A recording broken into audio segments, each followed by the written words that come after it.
Support the Constitution of the United States. That I will support the Constitution of the United States. The Constitution of the State of Ohio. The Constitution of the State of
Good morning. Today is Monday, February 26th.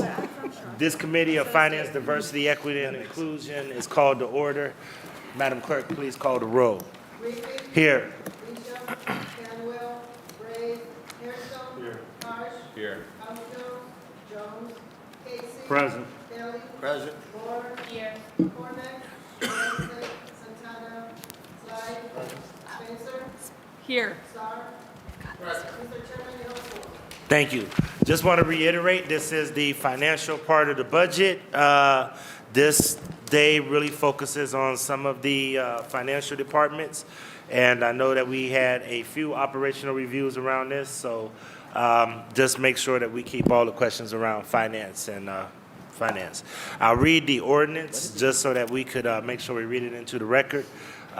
Ordinance number 160-2024, by Councilmember Griffin, by departmental request and emergency ordinance to make appropriations and provide current expenses for the daily operation of all municipal departments of the City of Cleveland for the fiscal year term January 1, 2024 until December 31, 2024. We are going to begin with the Department of Human Resources. Ms. Saban, can you please read the description? Page 133, Department of Human Resources, Director Matthew Cole. Page 135, Salaries and Wages, 2023 unaudited, $1,967,985. 2024 budgeted, $2,297,696. Page 136, total expenditures, 2023 unaudited, $4,924,037. 2024 budgeted, $6,143,681. Page 137, number of employees December of 2023, 24, budgeted 2024, 26. Mr. Chairman. Thank you. Mr. Abunama, would you like to open us up? Could you repeat what page number that is again? 133. Okay, go ahead. Yep. To the chairman and the rest of council, hope you all had a great weekend. So for this budget, we notice an increase in the full-time personnel costs, and that's due to the 27th pay period and the fact that the division had some vacancies last year. Otherwise, a lot of this budget is consistent year over year. Happy to take any questions. Thank you. Anybody have any questions for the Department of Human Resources? Councilman Brian Casey. Thank you, Mr. Chairman. Mr. Chairman, to the director, on page 133, under your optic metrics, 24,089 applicants came into the city, but we only hired 847. Can you touch on such the big discrepancy in number of applicants to number of hires? Through the chair. So, I don't know the extent of the explanation, other than, in my experience posting some positions in the finance department, we do get, depending on the position, we'll get a lot of applications. I think when we made a hiring action in late 2022 for sort of a project coordinator in finance admin. It was one position. We received about 80 applications, but can only hire one person. I do know also, just from experience, when positions do get posted on other websites like Indeed or Monster.com, et cetera, it's very, very easy to apply, and we see a lot of people just click the submit application and just don't have the qualifications for the job. And there's kind of like a mass application effort, and then the department has to sift through all those to make sure that we're dealing with qualified candidates. And then, Mr. Chairman, to the director or the chief, this is citywide, 24,089 citywide. Through the chair, yes. And then we're about almost 300 less hires in 2023 than 2022. Yes. All right. Thank you, Mr. Chairman. All right, Councilman Chris Harsh. Thank you, Mr. Chair. Through the chair to the chief, my question's about the $10 million software investment. The current director of HR, Matthew Cole, is this first question through the chair, is this a permanent or is this a interim person? Through the chair, he is the director, not Okay, interim. okay. So I believe that they're a little bit more recent to this. The $10 million for the software is not in this budget, right? That'd be in the IT budget or something? Through the chair, it's correct. It's not in here. It's not in the operating budget. It's a capital expense, and it's allocated in our capital system. Okay. The issue has been that hiring takes too long because systems are outdated, and this investment is going to help get the systems up moving faster so that we can onboard people quicker and potentially not lose good hires to the job market. Do we have, I know this isn't operational, this isn't financial, but do we have an expected time of completion for that change and that implementation of software for Director Cole? Through the chair, I'll ask Mr. Gentile to offer some context there. Yeah, through the chair of the councilperson, we plan on going live with the new HR system on January 1st, 2026. We're in the process now. We've gotten back the responses. We've analyzed responses. We're going to be having oral demonstrations of these vendors. Once we do that, we'll select one. We've got to get them under contract. We've got to load all this. We have to do parallel testing. So it's a long process. I mean, we're making some tweaks to make hiring quicker in the interim period, but we plan on going live with the end-to-end new payroll HR system January 1, 2026. 26. Okay. All right. That's all. Thank you. Thank you. Just one quick question that I had. I'm looking at healthcare and hospitalization and prescription. It looks like it went up all across the board in the city. So what is the percentage that has gone up? Did you say, could you reiterate, was it 17%? Or how much was it that? We added 3%. Through the chair, so we added a 3% across the board increase for hospitalization, and then on top of that, numbers could look to be increasing based on the amount of vacancies that a division has. So if they had a lot of vacancies last year and those remain in their budget, we're going to budget for full staff. So it's the combination of the number of vacancies plus the across the board increase to the per capita cost. Okay. All right, sounds good. Any other questions for Department of Human Resources? All right, so that takes care of that was the health insurance fund and the prescription self-insurance fund? Was that both, Ms. Saban? No, Or you only read the only, okay. So please proceed to the health insurance fund, self-insurance fund.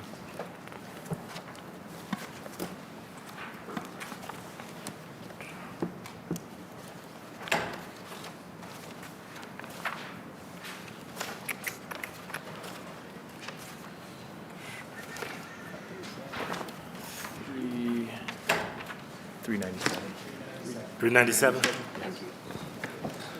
397. Page 397.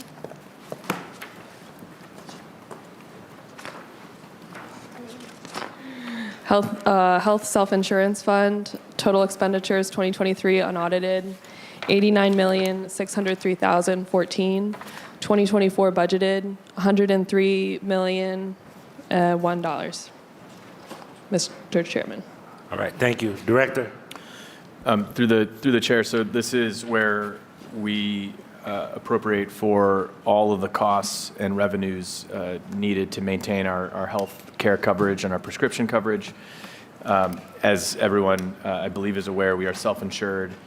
So we work with providers and we collect revenue in a way that approximates premiums, but we don't actually pay premiums to another organization to manage our risk. And then the city pays, depending on the employee, either 84% or 85% of the cost of coverage for that employee or his or her family. And then through payroll deductions, the employee pays the balance, depending on if they're if it's single covered or a family that's covered. And just, anecdotally, our per capita costs have been going up pretty steadily over the years, and that's why you see our total costs either remaining static or going up, even though our number of employees has been steadily declining over the last several years. Okay. All right, any questions for the health self-insurance fund? Councilman Chris Harsh. This jumped off the page at me, Mr. Chair. So healthcare costs are up 30% over 2023 and 40% over 2022. While could we just talk a little bit more about why this is going up so rapidly and so much? It seems to be a major problem. And I mean, we even saw healthcare costs drop a little between 21 and 22, and that was like the height of the pandemic era. Like, could you talk a little bit more, Director, about why these, through the chair, why these costs are going up so much now? Through the chair. So first, what we're looking at in the book is 2022 and 2023 actuals compared to what we're budgeting for this year. So the actuals reflect the significant number of vacancies we've had each of those 2 years. So we're budgeting in 2024 for full employment, and that explains part of the increase there, because if we end the year with the number of vacancies we've had historically, then our actuals will come in more in line with what we saw in 2022 and 2023. Okay. And so through the chair, we also have a healthcare, I don't know if I'm going to use the right word.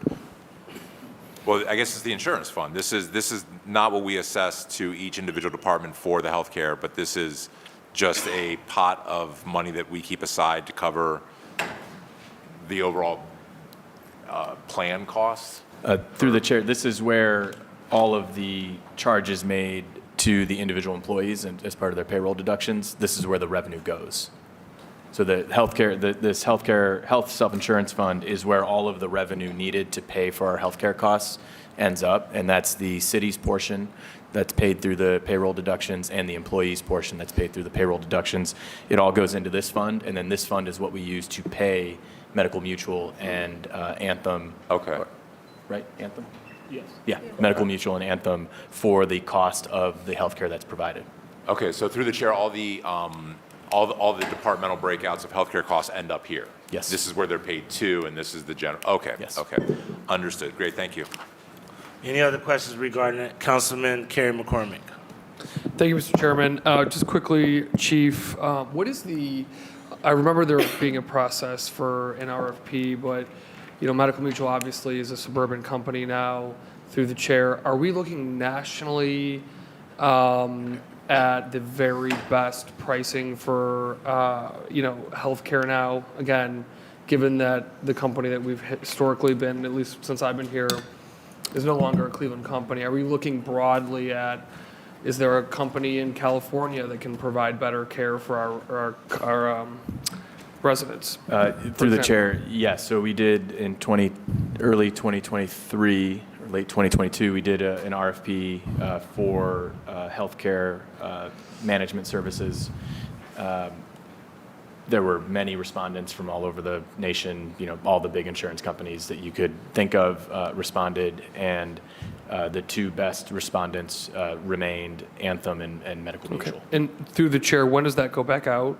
I believe it was a 3-year engagement. Okay, and then finally, on the insurance too, and Councilwoman Moore brought this up in one of our committee hearings. I hope we're staying on top of accessibility to things like preventative health care through these funds. And we can get into detail about the shots that we got into last time that our employees are kind of being limited on where they can get things like flu shots without having to pay. So if we're putting in this budget, many, many millions of dollars into these programs, ensuring that our employees have full access. So we can continue that conversation later, but I did want to flag it in this budget conversation. Thank you, Chair. Thank you.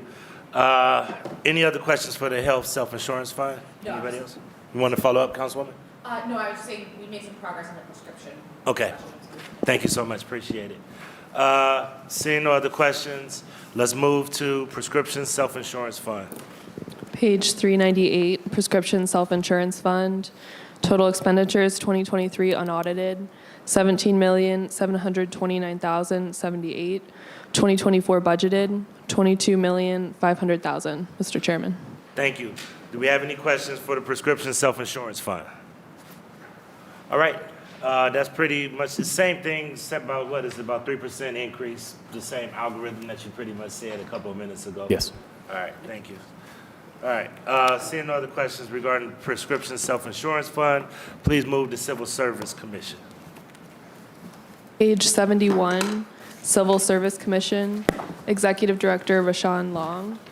Page 72, Salaries and Wages, 2023 unaudited, $563,342.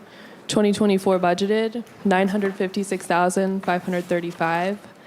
Page 73, total expenditures, 2023 unaudited, $913,795. 2024 budgeted, $2,031,486. Page 74, number of employees December of 2023, 15. Budgeted 2024, 17. Mr. Chairman. Thank you. Director, you have anything? All right, are there any questions for the Civil Service Commission? Councilman Palenci. Yes, Mr. Chairman.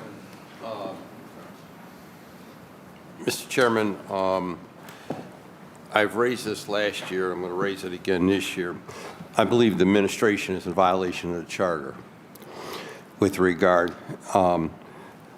There is nothing that I read in the charter that says there's to be a director of civil service. It's the secretary of the Civil Service Commission, and the secretary must be a resident by charter, by law, of the city of Cleveland. So I want someone to explain to me, how do you not adhere to the charter? Chief? Through the chair, I believe the last year when this came up, the law department assessed the matter and advised that nothing about this setup was inconsistent with the charter. But if you'd like to have an offline discussion with the law director, happy to help facilitate that. I want someone to show me where it says there's a director of the Civil Service Commission. Council has not approved that. I mean, the city council has not authorized a director for the Civil Service Commission. There's to be a secretary. There's always was a secretary of the Civil Service Commission. And that secretary, by charter, must be a resident of the city of Cleveland. So again, Mr. Chairman, I'm going to continue to press because I believe that the charter means something and the rules mean something. And so at the end of the day, I believe, again, the administration is in violation of the charter, and I'll continue to maintain that position until someone can show me otherwise, legally show me otherwise.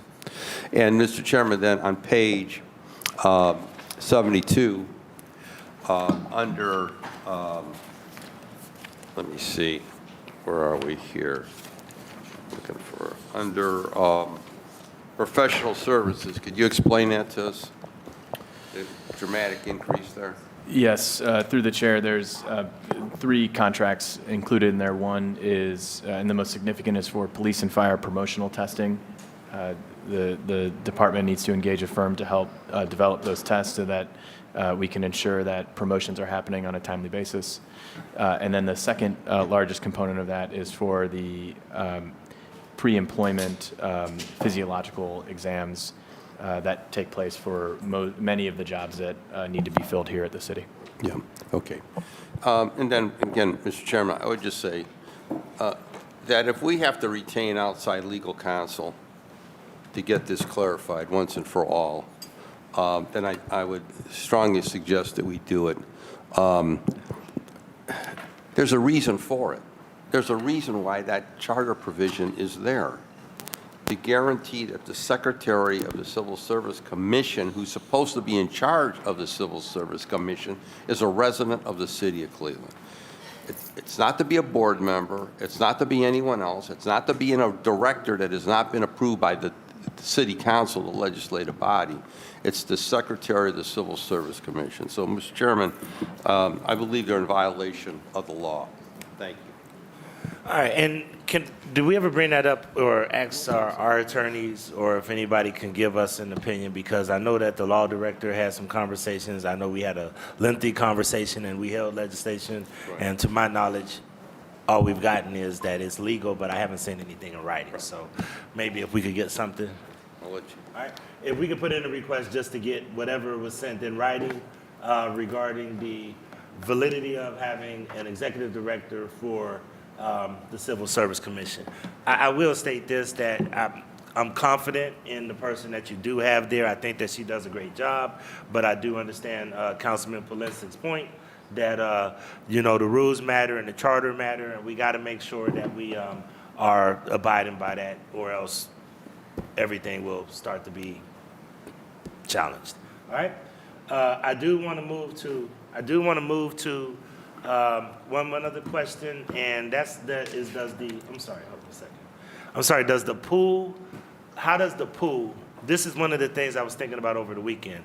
This pool, if you were able to do this pool that you are trying to do, how would that comply with civil service? Because if you're not allocating those, and I'm trying to make sure I ask this the right way, if you're not allocating those positions to the specific department, then how do you budget for non-civil service or non-union positions? I mean, To the chair, so nothing about the hiring process would change with the pool. So if, for example, Parks Property Maintenance needs 2 new folks, and those are classified union positions, then the hiring process would be just as it would be if those positions had always been in Parks Property Maintenance. There would be, we have to, generally with union positions, we have to post them internally to give current members of the union the opportunity to bid on those jobs.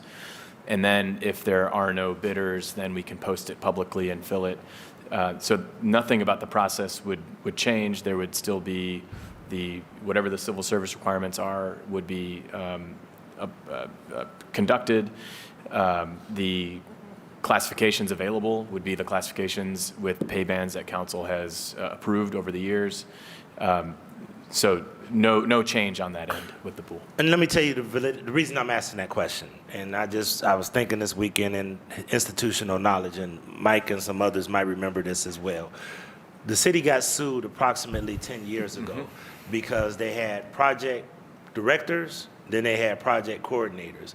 And the way that they were working around putting people in specific classified positions or anything else, they were assigning them as TAs, temporary appointees, in specific areas. And I started thinking about if we might be opening ourselves up again, and I don't know if anybody has looked at that angle, because that's something else that I had some concerns about, if we may be walking right back into that trap of not having specifically identified positions for departments that might lead us back to where we were before, that somebody files a lawsuit from the Civil Service Commission saying, wait a minute, this is erosion of duties, or they're just dropping classifications and keeping people in TAs for several years. I just wanted to expound upon that. Yeah, and to the chair, we're well aware of that lawsuit, and I think confident that nothing that we have in mind for this pool and how it would be implemented would open us up to the same liability issues that the city faced back then. Okay, thank you. Are there any more questions regarding civil service? Councilwoman House Jones. Thank you. Through the chair to the finance director, are there any, in this budget, are there any items to just look at the, I would say, purpose, reorganization of a civil service commission? Because I'm still kind of unclear of what is the purpose, seeing that this was created in the early 1900s, and I just do not understand. I'm just not understanding the purpose of it, understanding where we are in today's society. Through the chair, so nothing specific in the budget, but that said, there have been a lot of conversations within the administration that I've been a part of, asking that same question, sort of what is the role of civil service in today's world rather than the world that existed 100 years ago. And so we have been working with Director Long and the commission members to identify ways that we can streamline the process, at least within our existing authority. So most of the civil service requirements are codified in the charter. So we don't have a lot of day-to-day operational flexibility in how we can modify those processes. But within our ability, we've been having those conversations. I think if we really wanted to fundamentally remake the role of civil service, it would require charter amendments, which we have thoughts on, but we obviously can't implement those without a vote. So, through the chair, I think this is one of those areas where, it's not how should we go about evaluating civil service. If something was created in 1931, it was not done to the benefit of the people here in 2024 and beyond. Fundamentally, if you're willing to look at equity and all those types of things, this is not it, period. So, and many times people don't evaluate themselves.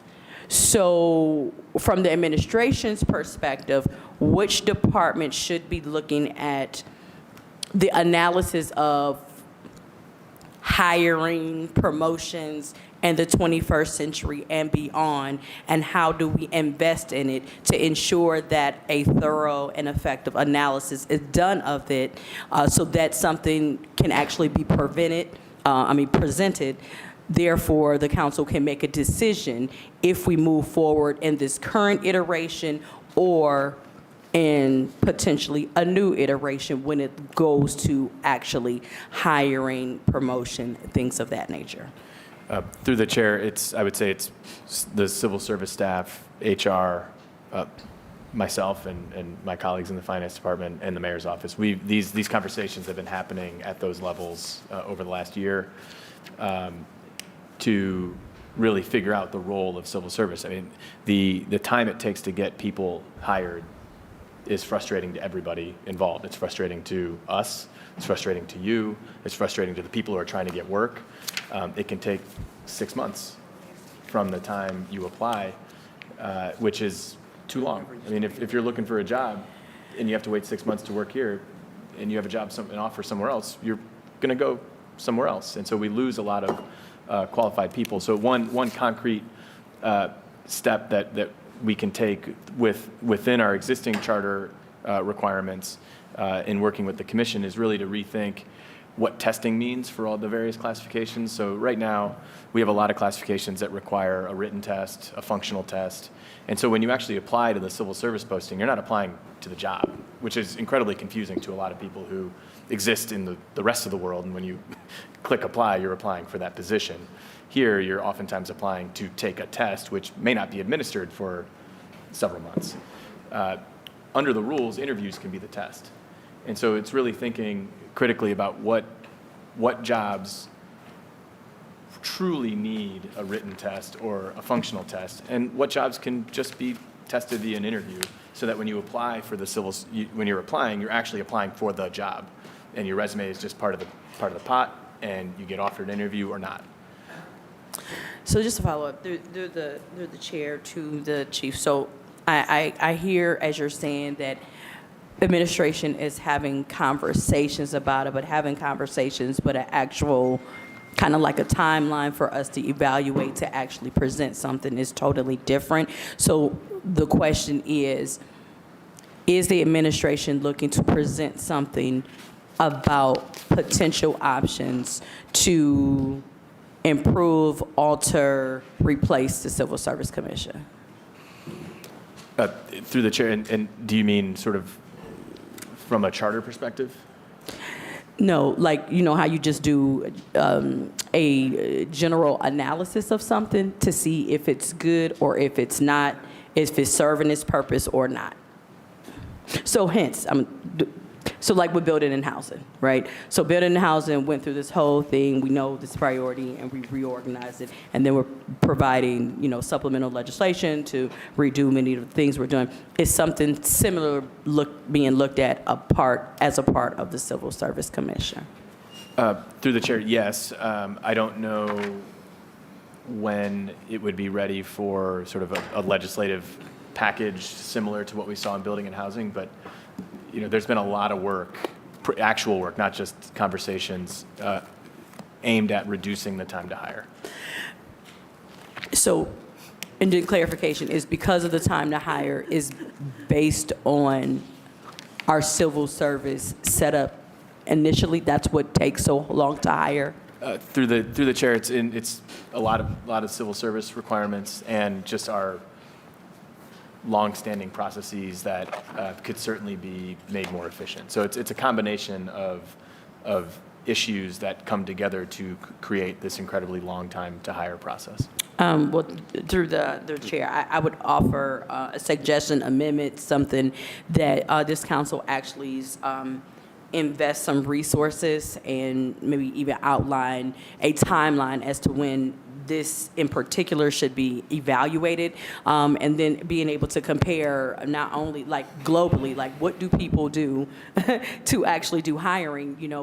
We continue to do this, and it's like we're come back to the same point time and time again. And I do think when you look at legislative intent, charter, things that may have been created late 1800s, early 19th century, 19th century are woefully inadequate to the 21st century. And as a legislative body, I sincerely believe that we should be looking at these things, and if there are not investment in dollars to that, then we're going to continue to be in the same predicament come 2025 and beyond. So, thank you. Thank you. I am interested in what also, do we have to go to the voters to actually change civil service laws or something else too? So that's something else that we might need to research. So those are a couple of other things we might need to look at, okay? All right, thank you. All right, anybody else have any other questions regarding civil service? Councilman Charles Life.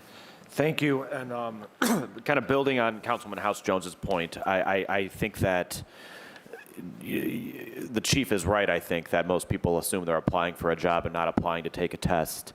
I think that also there's, my understanding is that the Civil Service Commission meets twice monthly. The website needs updated. It's dating back to 2022 stuff still.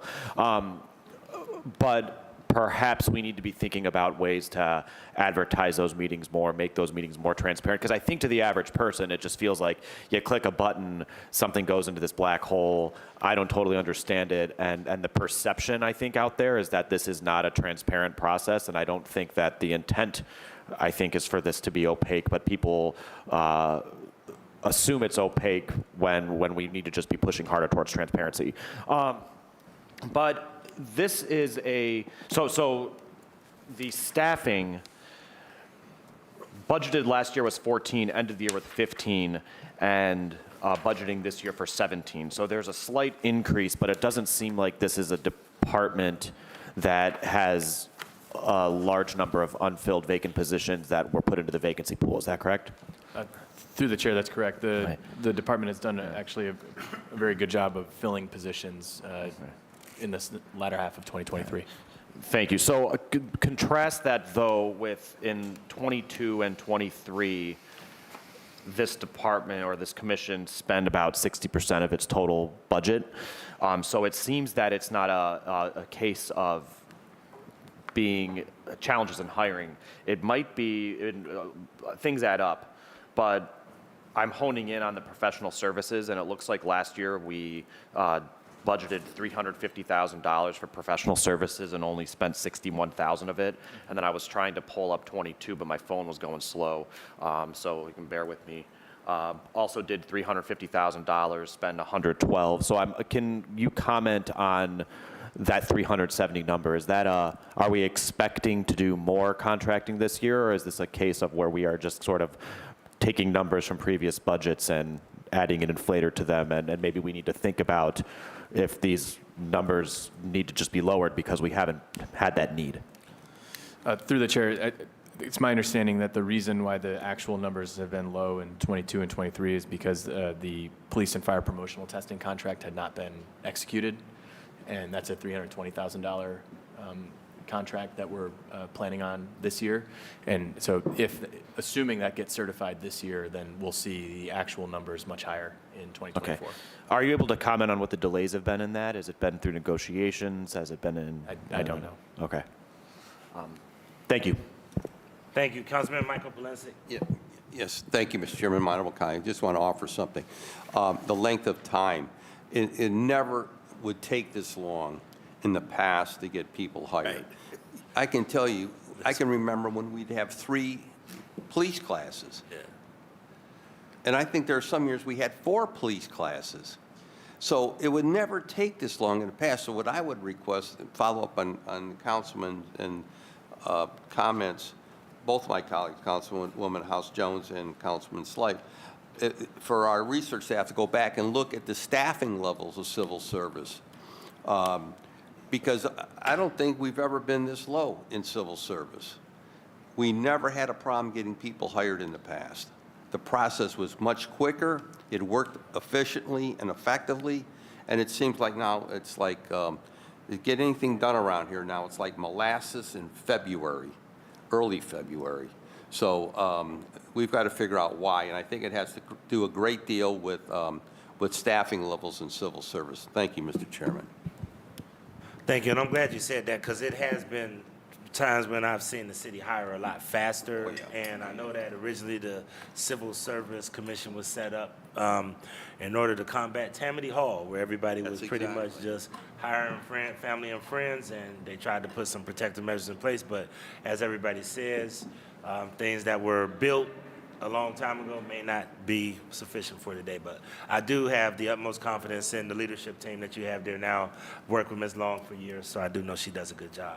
Any other questions regarding Civil Service Commission? Seeing no other questions regarding the Civil Service Commission, can we move to the Office of Urban Analytics and Innovation? Page 57, Urban Analytics and Innovation, Director Elizabeth Crow. Page 59, Salaries and Wages, 2023 unaudited, $1,014,012. 2024 budgeted, $1,159,863. Total expenditures, 2023 unaudited, $1,445,862. 2024 budgeted, $1,732,460. Page 60, number of employees, December of 2023, 14. Budgeted 2024, 15. Mr. Chairman. All right, thank you. Director, did you have any questions? Anything to bring up? To the chair, no. Okay, questions for Urban AI? I have a couple of them, okay? Mr. Chairman, I do too. Okay, I put you down, Councilman. Urban AI is very important, and it's really going to be important for transparency, and we want to make sure that we get this right. I did have the opportunity to meet with Director Crow, and very excited about some of the things that she has in place. And I also want to, make sure that I tell this body that we are really, one of the reasons we passed the EY study is because we wanted to tie with measurements and outcomes of departments. So the first thing I want to make sure is that I understand, how much, what are the deliverables expected for this department in the requested budget? So I want to make sure that we understand that. Yes, to the chair. So they have the department has two significant initiatives that are anticipated for 2024, one relating to open data and the other one relating to 311. So with respect to open data, Director Crow and her staff have been working over the last 18 months to assess the data that is available within our city operations and identify how to sort of make it available to the public more broadly so that we're operating in a much more transparent manner with respect to our day-to-day business. The expectation is to launch this open data portal in mid-March. And really will give us the ability to proactively release data out to the public to, just sort of overall be more transparent. Also, just make it easier for members of the public, residents or otherwise, to access data about the city, and hopefully mitigate the number of records requests that come in and really burden staff in the law department and on a day-to-day basis. With respect to 311, we're shooting for that to be launched, the new 311 system to be launched during the second quarter. Presently, we're in testing of the new software, getting internal staff trained and up to speed to be able to use the system effectively. And then the third, and this is more of an internal-facing initiative, is a citywide intranet site as a repository of information for city employees to be launched at some point also in the second quarter. Okay. Last year it was stated that an app was going to be developed. Has that app been developed as a part of this, and where is that reflected in the budget? Through the chair, do you mean the open data? Yeah, but it was going to be sort of like an app that people can, I know you said the citywide intranet, so is that going to be considered the app? I'd have to confer with the director, but my understanding is they are working on a sort of mobile access to information. The funding for that work would not be reflected here. It'd be reflected in capital. Yes. Okay, so that'd be in the capital budget. All right. Just want to make sure that we understand. So there was supposed to be dashboards for each ward. Do we have that yet, or is that going to be in place? To the chair, that is part of the open data initiative that is intended to be launched in March. There will be modules that will provide census data by ward on this open data platform. Okay, so when we launch in March, that's when the ward by ward and city will be Open data, okay. All right, Councilman Mike Polisic. Thank you. Thank you, Mr. Chairman. To the director, on page 59, under property rental, could you explain that one? Yes, through the chair, this is due to the department moving to a slightly larger space within Erie View, and so the increased rent is as a result of the increased square footage. Okay, so again, there was this discussion over the last week as it pertains to outside rental. Why are they outside of the city hall?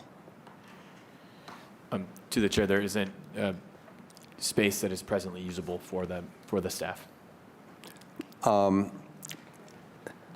It was my understanding that the administration was going to undertake some facilities utilization plan to look at the buildings, utilization of all city buildings. Where are we in that process? Through the chair, the chief operating officer and her team is in the process of completing an assessment of City Hall and the downtown adjacent office buildings. It does not contemplate all city property, but it is intended to identify better ways to use the property that we own with the goal of ending our practice of renting space from private landlords. Okay. Mr. Chairman, I forget was there a request made to determine or find out where we're paying rent from one department and one division? I'm trying to jog my brain over the last week. Was that request made at the table? Yes, through the chair. It was? Yes, and if it hasn't been provided already, it will be. And Okay. to my recollection, it's only Erie View and the Justice Center. Okay. Follow up on Council President's line of questioning. Could you explain to me and to us what urban analytics does for the Division of Public Safety, specifically police, fire, EMS? Do you know what they do for those three divisions? Through the chair, I think they generally help the divisions identify and assess data from their day-to-day operations. I know specific to police, they do work in collaboration with the division staff, staff in IT, and others to analyze data as required by the consent decree. Okay. So they're part of that compliance effort with respect to our obligations to the Department of Justice. But I think the way that they support those three divisions is really not any different than the way that they support the rest of the divisions in helping use data to enhance day-to-day operations. Mr. Chairman, to the director, do they issue a report? Is there a document that we could look at as it pertains to police, fire, EMS, as to what their findings or recommendations were? Through the chair, I'm not aware of any report. Okay. Mr. Chairman, I would respectfully ask if there's any reports for urban analytics and innovation for police, fire, and EMS, Mr. Chair. Thank you. All right, thank you. And at some point in time, I think it would be good for us to have an inventory, and I know we had a request, but it would be great to have that inventory of all the properties that we lease from, because I think we got CPC, we have the 75 Erie View, we have J. Glenn Smith, McCafferty. So I know we have several. I know we divested in some, but we still have some outstanding out there, Harvard and other places, okay? I think I have Councilwoman Spencer next. Thank you, Mr. Chair. I wanted to briefly take an opportunity to clarify Urban AI's kind of interface with 311. I wanted to clarify that Urban AI, in terms of 311, is providing almost strategy or structuring of the system, but the actual day-to-day operations are not housed in Urban AI. They are housed in Division of Information Systems Services, and I wanted to clarify that because I think we hear 311 and wanting to make sure that it's clear for members and for the listening public that the difference between 311 structuring versus the day-to-day ops. Through the chair. Yes, through the chair, Urban AI has been helping with the project management and strategic direction of the remaking of 311. But 311 will presently remains in IT, which is within the finance department. And then through the chair, so that's coming up, it's listed in our agenda as Division of Information System Services, that's IT. Right. Thank you. Thanks, Mr. Chair. All right, thank you. Any other questions regarding urban AI? Seeing no other questions regarding urban AI, please move forward to the Department of Finance. Page 143, Finance Administration, Chief Financial Officer and Director Ahmed Abanama. Page 144, Salaries and Wages, 2023 unaudited, 598,108. 2024 budgeted, 942,015.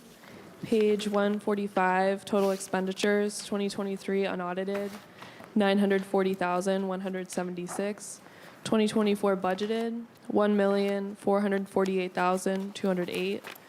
Number of employees, December 2023, 7. Budgeted for 2024, 8, Mr. Chairman. Chief? Through the chair, I would just make one note on the full-time personnel for finance admin. We are anticipating bringing in a new senior leader as a second assistant director to support our sort of strategic projects and process improvement within the department. Okay, so make sure that I understand this.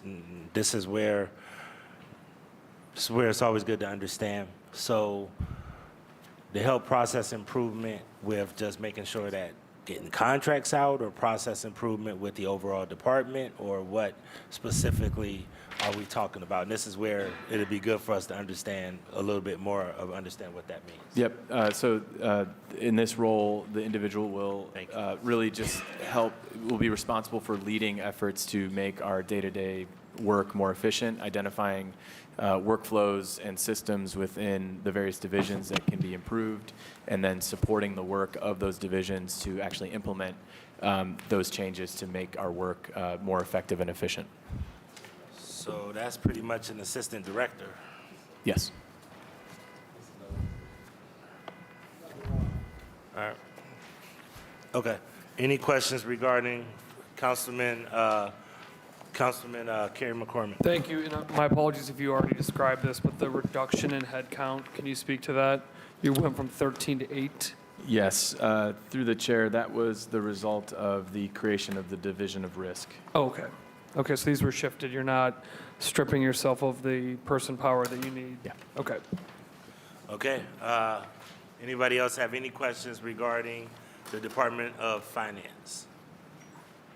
Seeing no other questions regarding the Department of Finance, we'll move to the Division of Department of Administration. Chairman, Okay. Division of Accounts. Page 146, Division of Accounts, Commissioner Lanya Moss-Walker.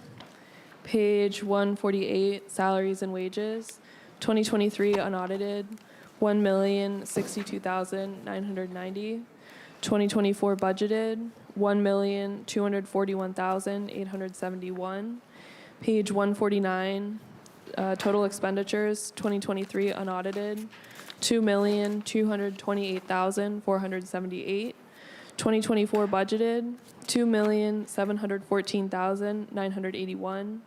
Number of employees, December of 2023, 16. Budgeted for 2024, 18, Mr. Chairman. All right, thank you. Director? Through the chair, happy to take questions. All right. I don't have any questions. I just always want to acknowledge people that do a good job, and Commissioner Moss is always accountable and always works hard with us. So just want to always commend some of the folks that are in those departments. My apologies to some that I don't know, but some I have more experience of working with than others. Okay? All right, thank you. Let's move to any other. Councilman Richard Starr.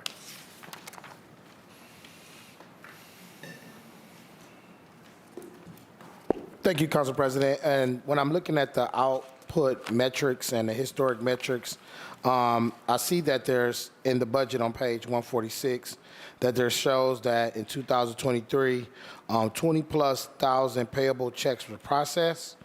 Do we have some type of number to the chair of also additional checks that weren't processed? Do we know what that metrics look like?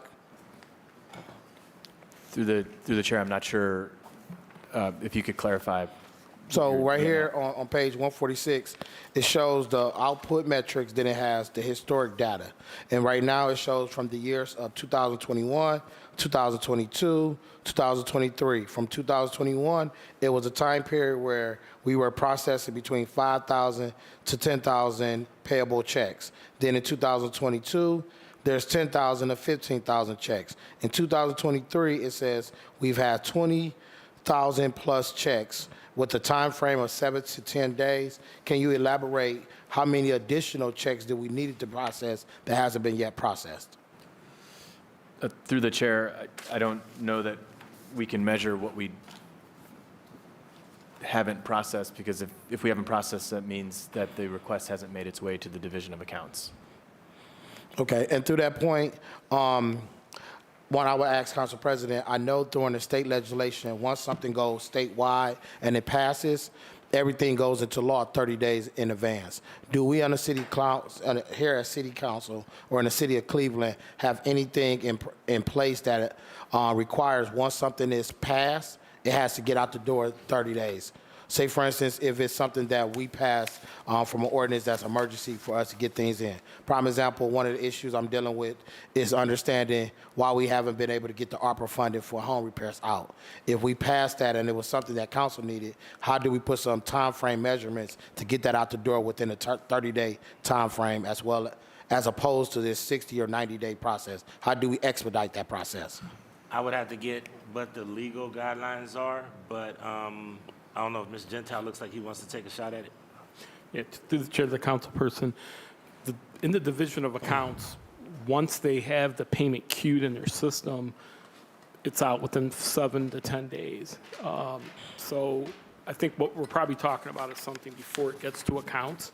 Okay. So if you pass legislation and it's in the Department of Community Development or whatever department it is, until accounts gets it, they obviously can't process it. So they're pretty efficient once it gets into their payment queue. You know, They look at that thing. We issue 2 check runs weekly. We do expresses if something has to get out daily. So that the Division of Accounts is pretty efficient in doing that. Once we switch to electronic payments, hopefully later this year, we'll get even more efficient, and there'll be less checks, and there'll be more electronic payments, and we'll kind of be up with the times with electronic payments. But I think it's more of probably the departmental levels is what you're speaking to.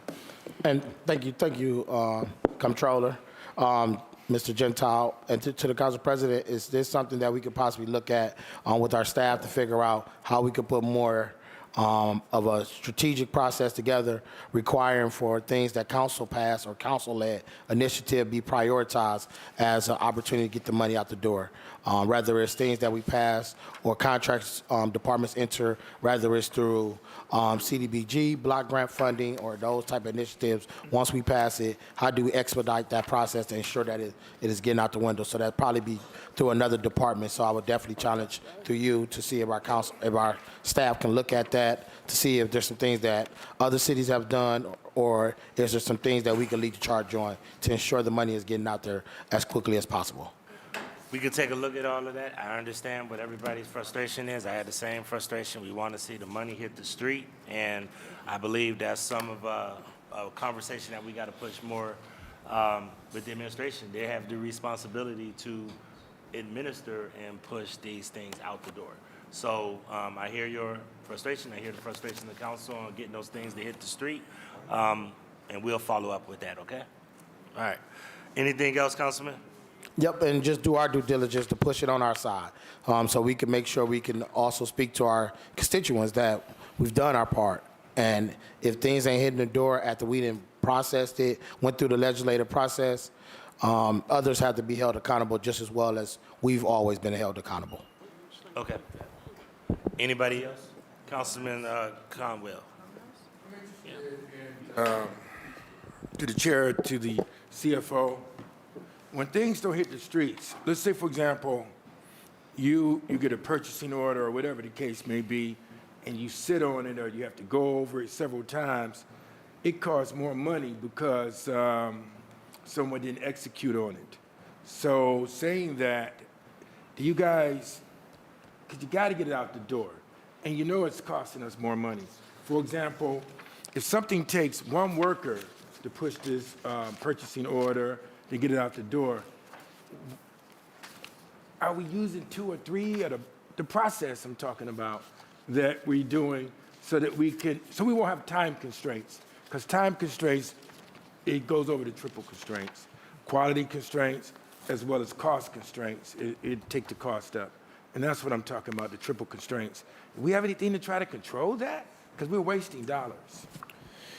Through the chair, so a few things. One, as Mr. Gentile mentioned a moment ago, our planned effort to move to electronic payments, which will greatly increase the speed at which we get payments out. Right now, we send checks. We do check runs twice a week. So if your payment isn't in one of those check runs, then you got to wait for the next one, which it can add. If you miss Thursday, then you got to wait Friday, Saturday, Sunday, Monday till Tuesday for your check to go out, and then it takes time for it to come in the mail. So right there, that could be at least a week, if not longer.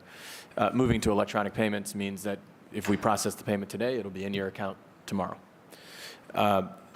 We're also moving through our efforts to digitize our procurement processes to electronic invoicing so that the vendor does not have to mail their invoice in. They can send it through a single electronic platform. Yeah, time constraints. And then right now, the invoices come into the department or division that holds the contract. So, say it's an economic development contract, the invoice will go to economic development. The staff in ED has to approve the invoice to verify that the services were rendered or the goods were delivered.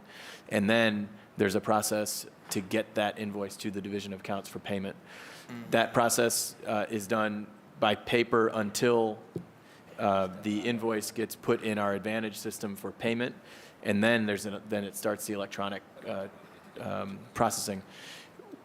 When we have this new system in place, it'll be electronic from beginning to end, and we'll be able to track where things are, and so we'll know if for some reason an invoice has been blocked up somewhere, we'll be able to go see where it is and figure out what's going on to help expedite the process. Yeah, because it's costing us more money, and it hurt the vendors, because some vendors, they're relying on it to meet, let's say, payroll. And then when we bid and we're trying to get quality, service, and pricing, which is in purchasing, people say, I don't want to deal with the city. Because their bottleneck, their processes is hurting us. Yeah. So it sounds good. It sounds good. Thank you very much. Okay, thank you, Councilman. Anybody else have any other questions regarding division of accounts? Councilwoman Rebecca Moore.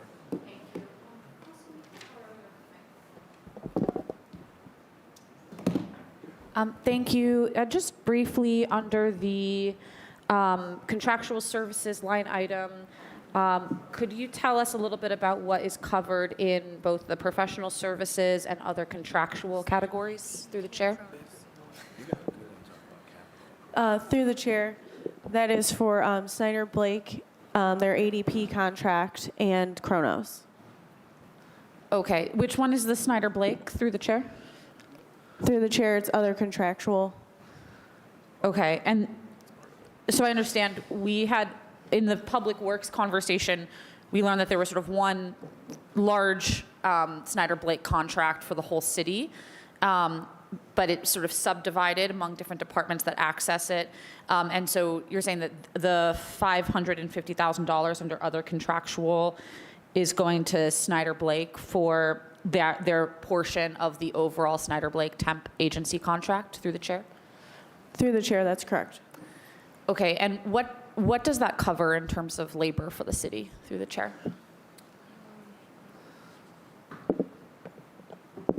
Through the chair, the councilperson, I think in these two numbers, and part of the other contractual is the ADP, and the Kronos, I think, is in professional services. So they only have a couple employees that are in Snyder Blake, like their front desk help, and a couple other employees that they kind of help to process AP until they can full-time positions. So yes, there's a small portion of Snyder Blake in here, but the big portion, this 900,000 is our annual ADP maintenance and our cloud service, because it's remote, and Kronos as well, which is also a huge, it's our timekeeping, and it's also hosted. So those two fit into these numbers, and Snyder Blake's a small piece of this for the couple employees that they may use in accounts. Thank you. That helps clarify. I was wondering if it was a whole $500,000 for Snyder Blake. Just to clarify, when we bring in Snyder Blake to do temporary work within the Division of Accounts, how long do those employees typically stay within as temp workers? Are we moving them to full-time positions that we fill, or do we have a long-standing practice of bringing in temp workers under Snyder Blake for Division of Accounts through the chair? Through the chair of the council person, our intention is to fill those positions. We have a couple of vacancies. So we take a look at the Snyder Blake person, if they fit and we can fit them in, and they want to apply for a city job, we then transition those folks into actual city employees. But sometimes when we have these shortages, we want to get somebody on the ground to make sure our payments don't get behind. Someone answers the phone when people call the front desk. So as a temporary, but we do try to put those in full-time, and we have 2 full-time vacancies, and that's kind of the 2 temps that we have. Again, we'll take a look at those temps. Again, if they want to be city employees and they meet all the qualifications, we'll give them a shot at it. If not, we'll go through the process and hire people. But our intention is to fill those 2 positions that we currently have temps in. Thank you. So to confirm, you're saying that there's no more than 2 Snyder Blake temps that come into the Division of Accounts. I essentially want to make sure that we didn't pull someone into the vacancy pool, pull something into the vacancy pool that essentially ensures that we'll have a permanent Snyder Blake employee, temp position through the Division of Accounts, through the chair. No, through the chair of the council person. Right now, there's, I believe, 2. Maybe there's been 3 at times, but right now there's 2. And our intention, again, is not to keep Snyder Blake people in operational divisions like this, unlike the seasonal and different ones we use them for, where there's a big spike. This is a consistent workflow, so we want to fill those with full-time city employees. Great. And do you know the longest that you've kept a Snyder Blake person as a temp rather than moving them into a full-time position? Truthfully, I ask this because I've heard stories of Snyder Blake temps being kept on for a year plus within different departments in City Hall, and they aren't given email addresses, they don't have benefits under it, and so it creates, difficulty, and it's not clear to me that transition to full-time staffing is actually happening through the chair. Through the chair to the council person. I believe these people have been here around 6 or 8 months. Again, we've already started trying to fill. They filled a couple positions towards the end of the year. We've got 2 more to fill, and once we have that, we will have permanent employees in there. All right, thank you very much. Councilman Conwell. To the CFO, I think we mentioned it before. The council lady mentioned about Snyder and Blake. In your pool system, let's parallel, and you could look at some of the employees at Snyder and Blake. You already train them. Costs money to train people anyway. You cultivate team workers. And if we could bring workers in from Snyder and Blake, that would be a good thing because they would know the culture already. You think, through the chair?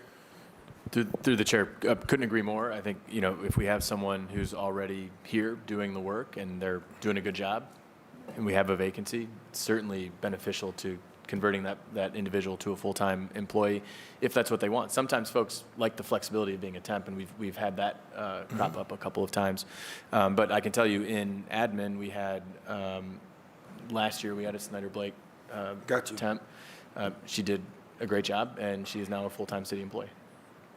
The weakness to it, and then I'll yield, Mr. President, when you bring them in, you can't, because sometimes in the system there's a caste system, and you look at a temporary worker, is what she's narrating, the council lady, is just a temporary worker. You got to bring them into the family. You have to train them, and you have to tell the other workers to work with that temporary worker so they won't think that they just a temp worker.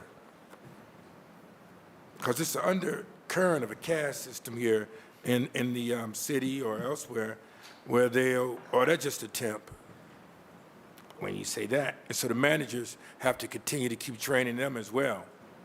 to bring them in, because you don't want to blow labor dollars. You don't want to do that. Thank you very much. Thank you. Seeing no other, Councilman Starr, Councilman Richard Starr. Yes, thank you, Council President. Just real quick, just to myself and to the table, have we noticed that Snyder Blake is doing all the non-union labor contracts? It seems as we go through this budget process, Snyder Blake is doing everything. If that's the case, why? Through the chair. Director Chief. Through the chair, Snyder Blake was the chosen vendor after an RFP to provide temporary staff for various purposes across the city. When we have vacancies in positions that we need folks in them to get the job done, we use Snyder Blake to bring them in. The vast majority of the temps are on the sort of public works kind of labor side. We don't have that many, I don't know the number off the top of my head, but in sort of office jobs. And really they're there when a vacancy arises and we have work that has to be done.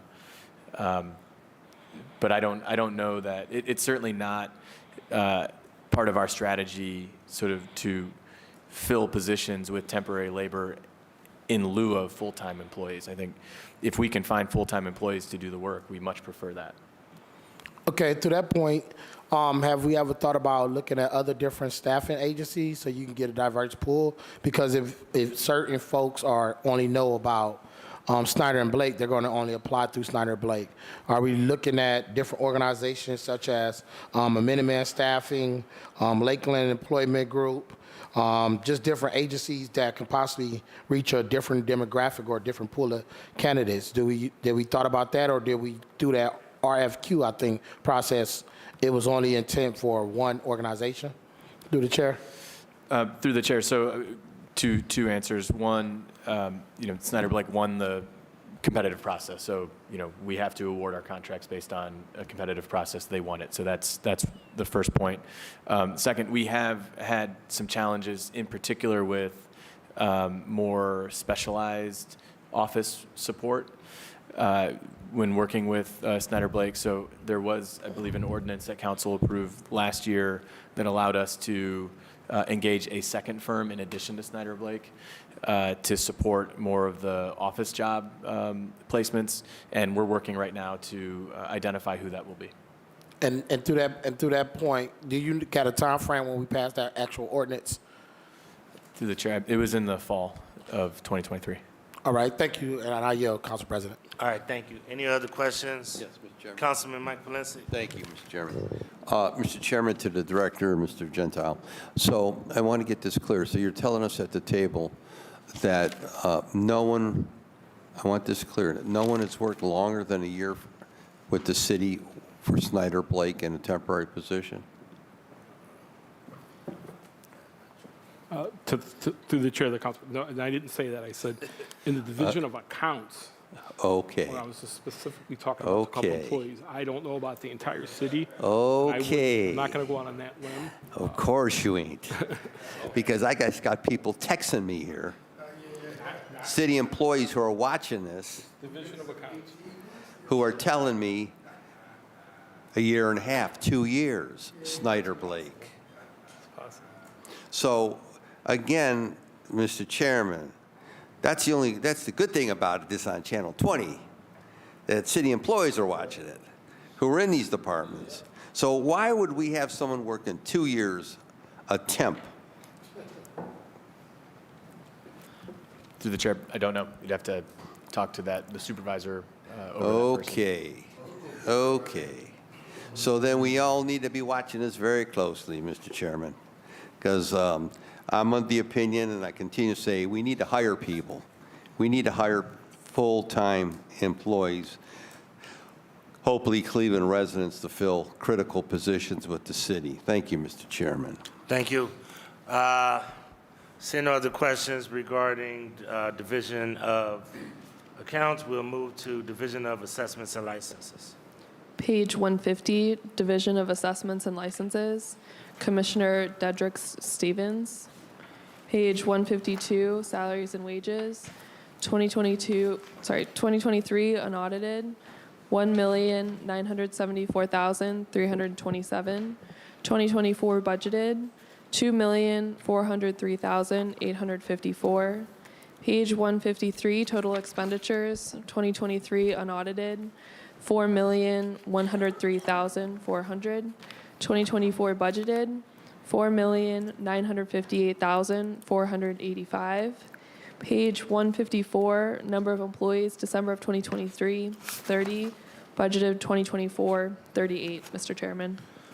Thank you, Chief, Director. Through the chair, happy to take questions. All right, thank you. Do we have any questions regarding assessments and licenses? Councilman Chris Harsh? Oh, here you go. Through the chair to the chief, the never-ending hospitalization confuses me. The hospitalization charges in this department went down. Through the chair to the chief, could you explain how this department actually saw a reduction in hospitalization costs? Yes, through the chair. It's because we reduced the number of full-time positions within the division. Oh, so those were based on the 48 budgeted in 2023. And by reducing 10, that's it. Okay, great. Thanks. Mr. Chairman. Councilman Polensek. Mr. Chairman, on page 153, would he care to explain the other tax on the revenue for the viewing public? Through the chair, yes. So that includes admissions tax, motor vehicle lessee tax, everyone's favorite, the video game, the coin-operated video game tax, the parking tax, and hotel tax. And out of the video game tax, what do we get, about 50 bucks? I mean, $16,000. $16,000. That was a, boy, I can remember the battle banner we year. had over that. We were going to collect all this money in the city. Whooping 16 grand. Okay. Okay. Are there any other revenue in that? Through the chair, no. Those are the 5 or 6 sources. Okay. Thank you, Mr. Chairman. Thank you. Are there any other questions regarding Councilman Casey? Thank you, Mr. Chairman. Mr. Chairman, to the director, EMS billing is no longer in assessments and licenses, correct? Through the chair, that's correct. And Mr. Chairman, to the chief, you don't have any intention of putting them back in licenses and assessments? Through the chair, I think right now they're working within the Division of Risk.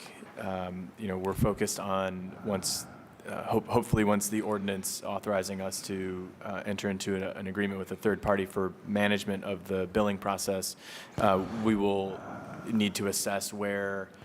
I'm anticipating we'll need one full-time staff person to kind of manage that contractual relationship, oversee the performance of the contractor, and we'll have to assess where that position sits, whether it's in risk or in assessments. But I think that would be the extent of it, just the one job. And then, Mr. Chairman, to the chief, EMS billing is a very specialized. I don't want to say need, but it's you just can't put anybody there. There's training, there's licenses that you need, and all that other stuff. What will happen, Mr. Chairman, to the director or to the chief, to those employees that are currently doing EMS billing under risk? Why was it moved to risk management? But what's going to happen to those current employees if that piece of legislation passes?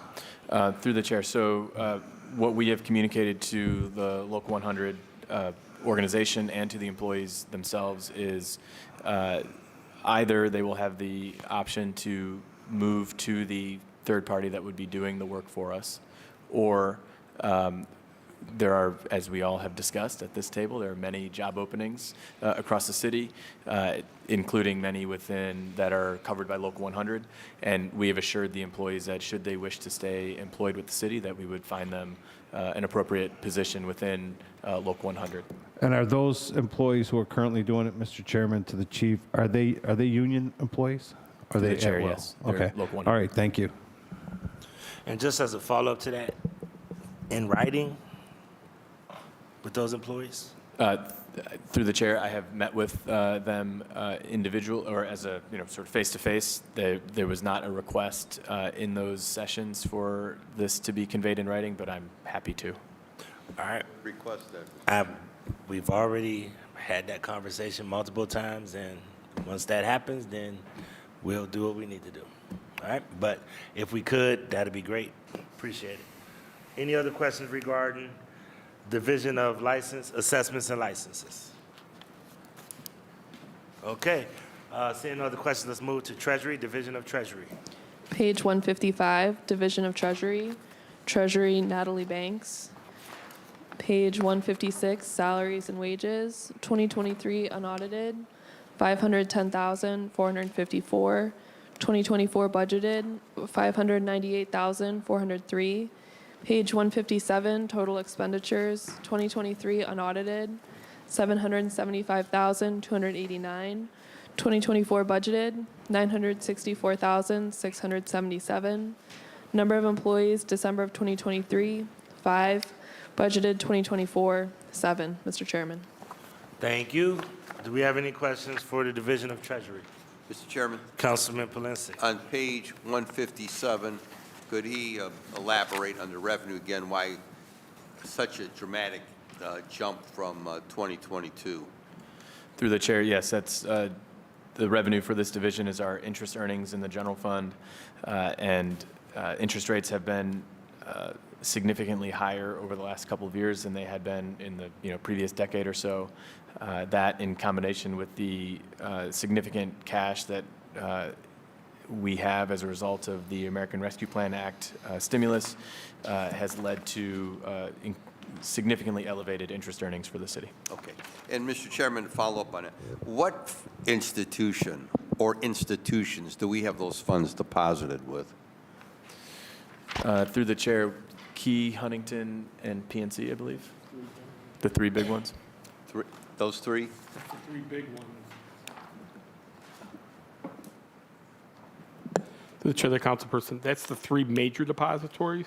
We have money with many banks, not as much as those three. Yes, but you said PNC, Key, and Huntington are Okay. three major accounts. and are they in compliant with the CRA? Nobody is. Through the chair, I couldn't say.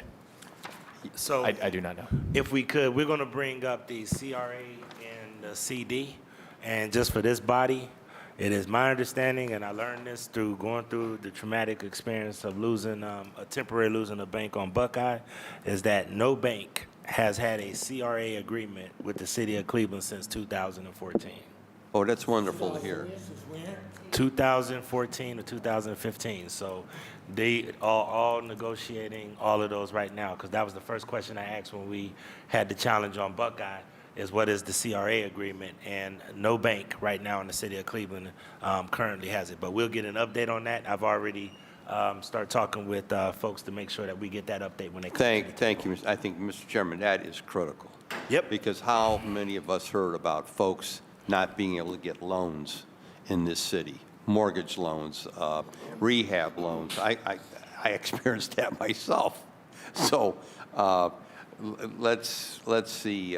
That's going to be a hot question for CD. Thank you. I almost want to prepare everybody for community development, because that's going to be critical. Thank you, Councilwoman House Jones. Through the chair, I hear CD, but we got the whole finance chair that's here right now. Finance director who should be leading those things, again. So my question through the chair to the finance, what is your connection in working to making sure that the city is establishing and carrying through with our Community Reinvestment Act agreements? Through the chair, is in the codified ordinances that set up these requirements, it directs the Director of Community Development to engage in this work, and then they deliver a report to the Finance Department assessing the performance of our depositories, and we take that into account as we are awarding new relationships or maintaining existing relationships with our banks. I think the challenge here is we have to make sure that we have banking institutions that are doing business with the city that are big enough to handle the cash that we have. we have to make payroll, we have to ensure that our deposits are safe, and that requires banks of certain sizes. And that operational need is essential to our day-to-day business, and it doesn't diminish the need for the CRA commitments, but it is an important piece of the discussion as we attempt to achieve those goals in the community. Just following up, so through the chair to the finance director,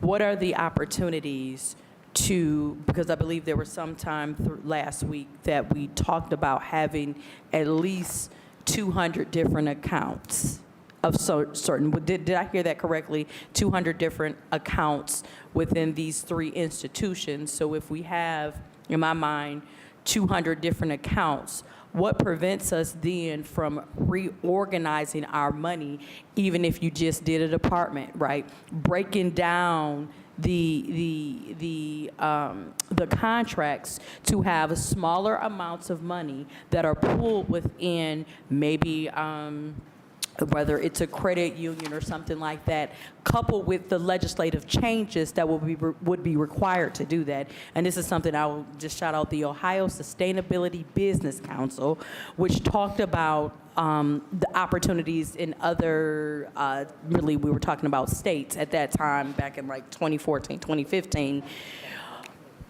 about what you could leverage if you reallocate your deposits into other organizations to get a better return on those investments.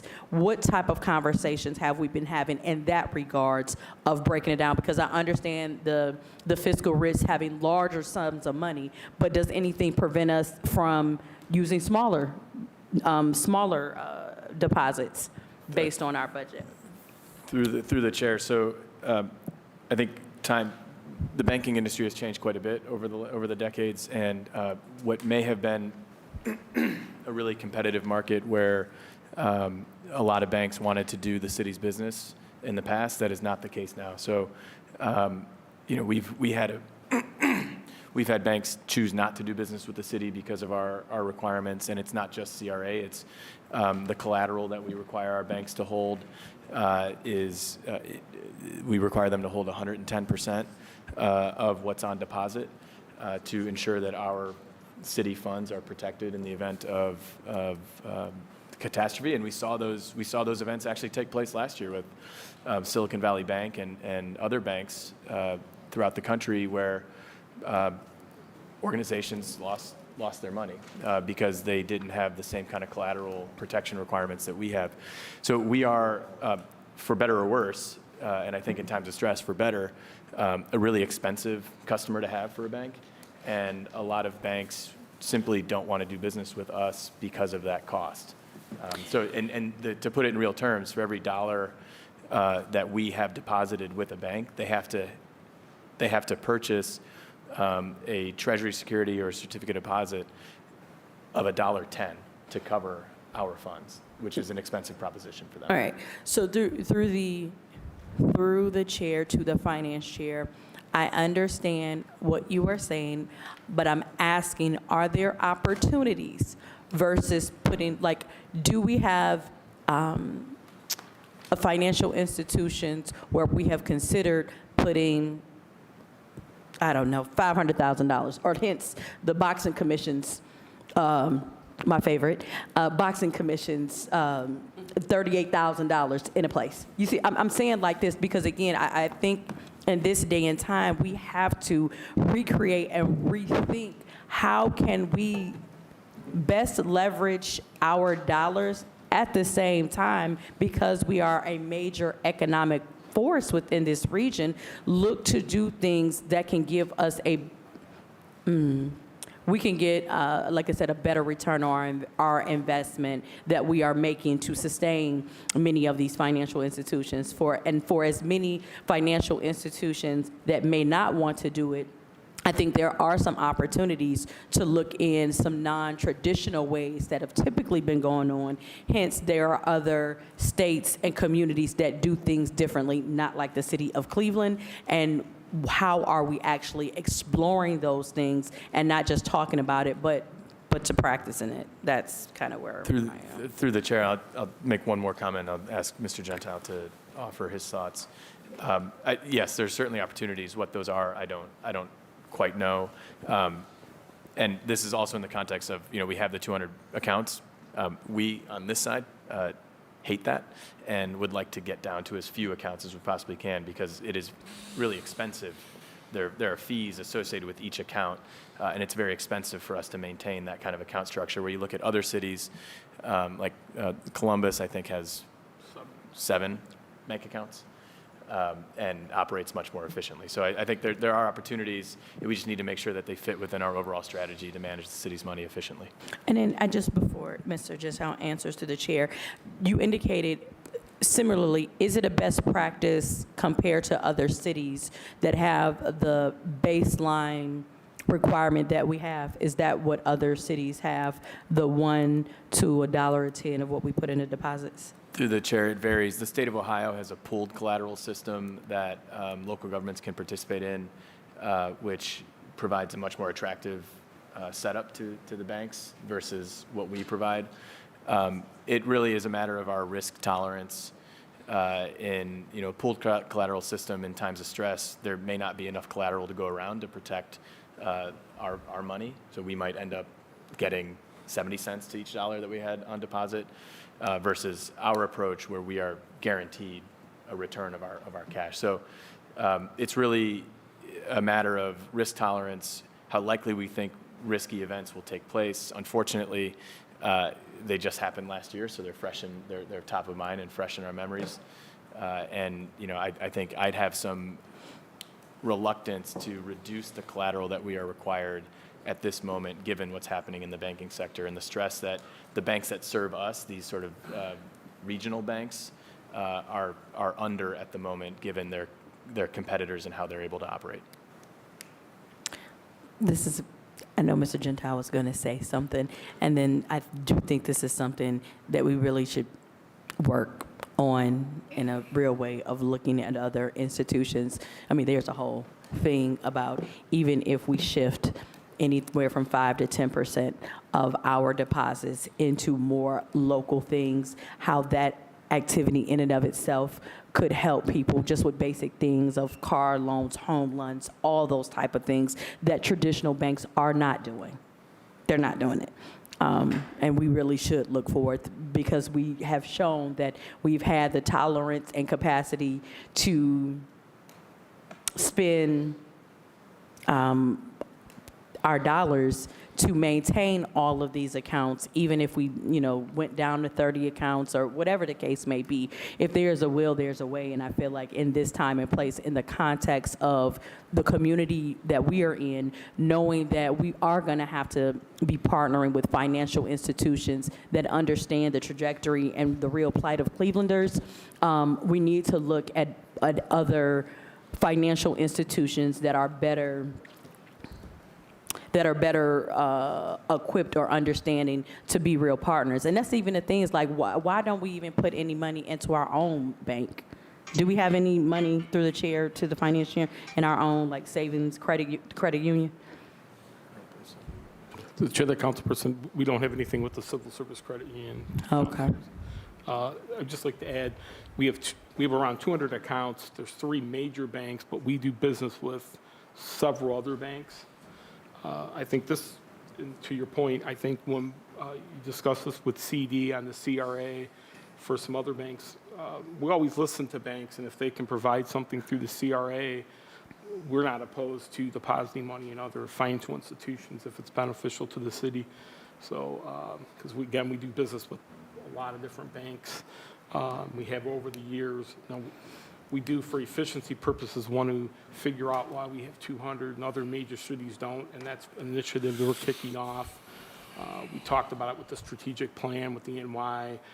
It's going to basically involve law, bond counsel, and so forth, because a lot of these are segregated accounts based upon debt indentures, which I'm not sure that they have to be physically segregated. I think it's because they're segregated in our accounting system, but I think we're using old nomenclature to keep this many accounts. So we're going to be looking at that But when your discussion with CD, if there are other financial institutions that we can have a relationship with, we're not opposed to it. And so, and especially if it's beneficial for the CRA and what they can provide to the residents.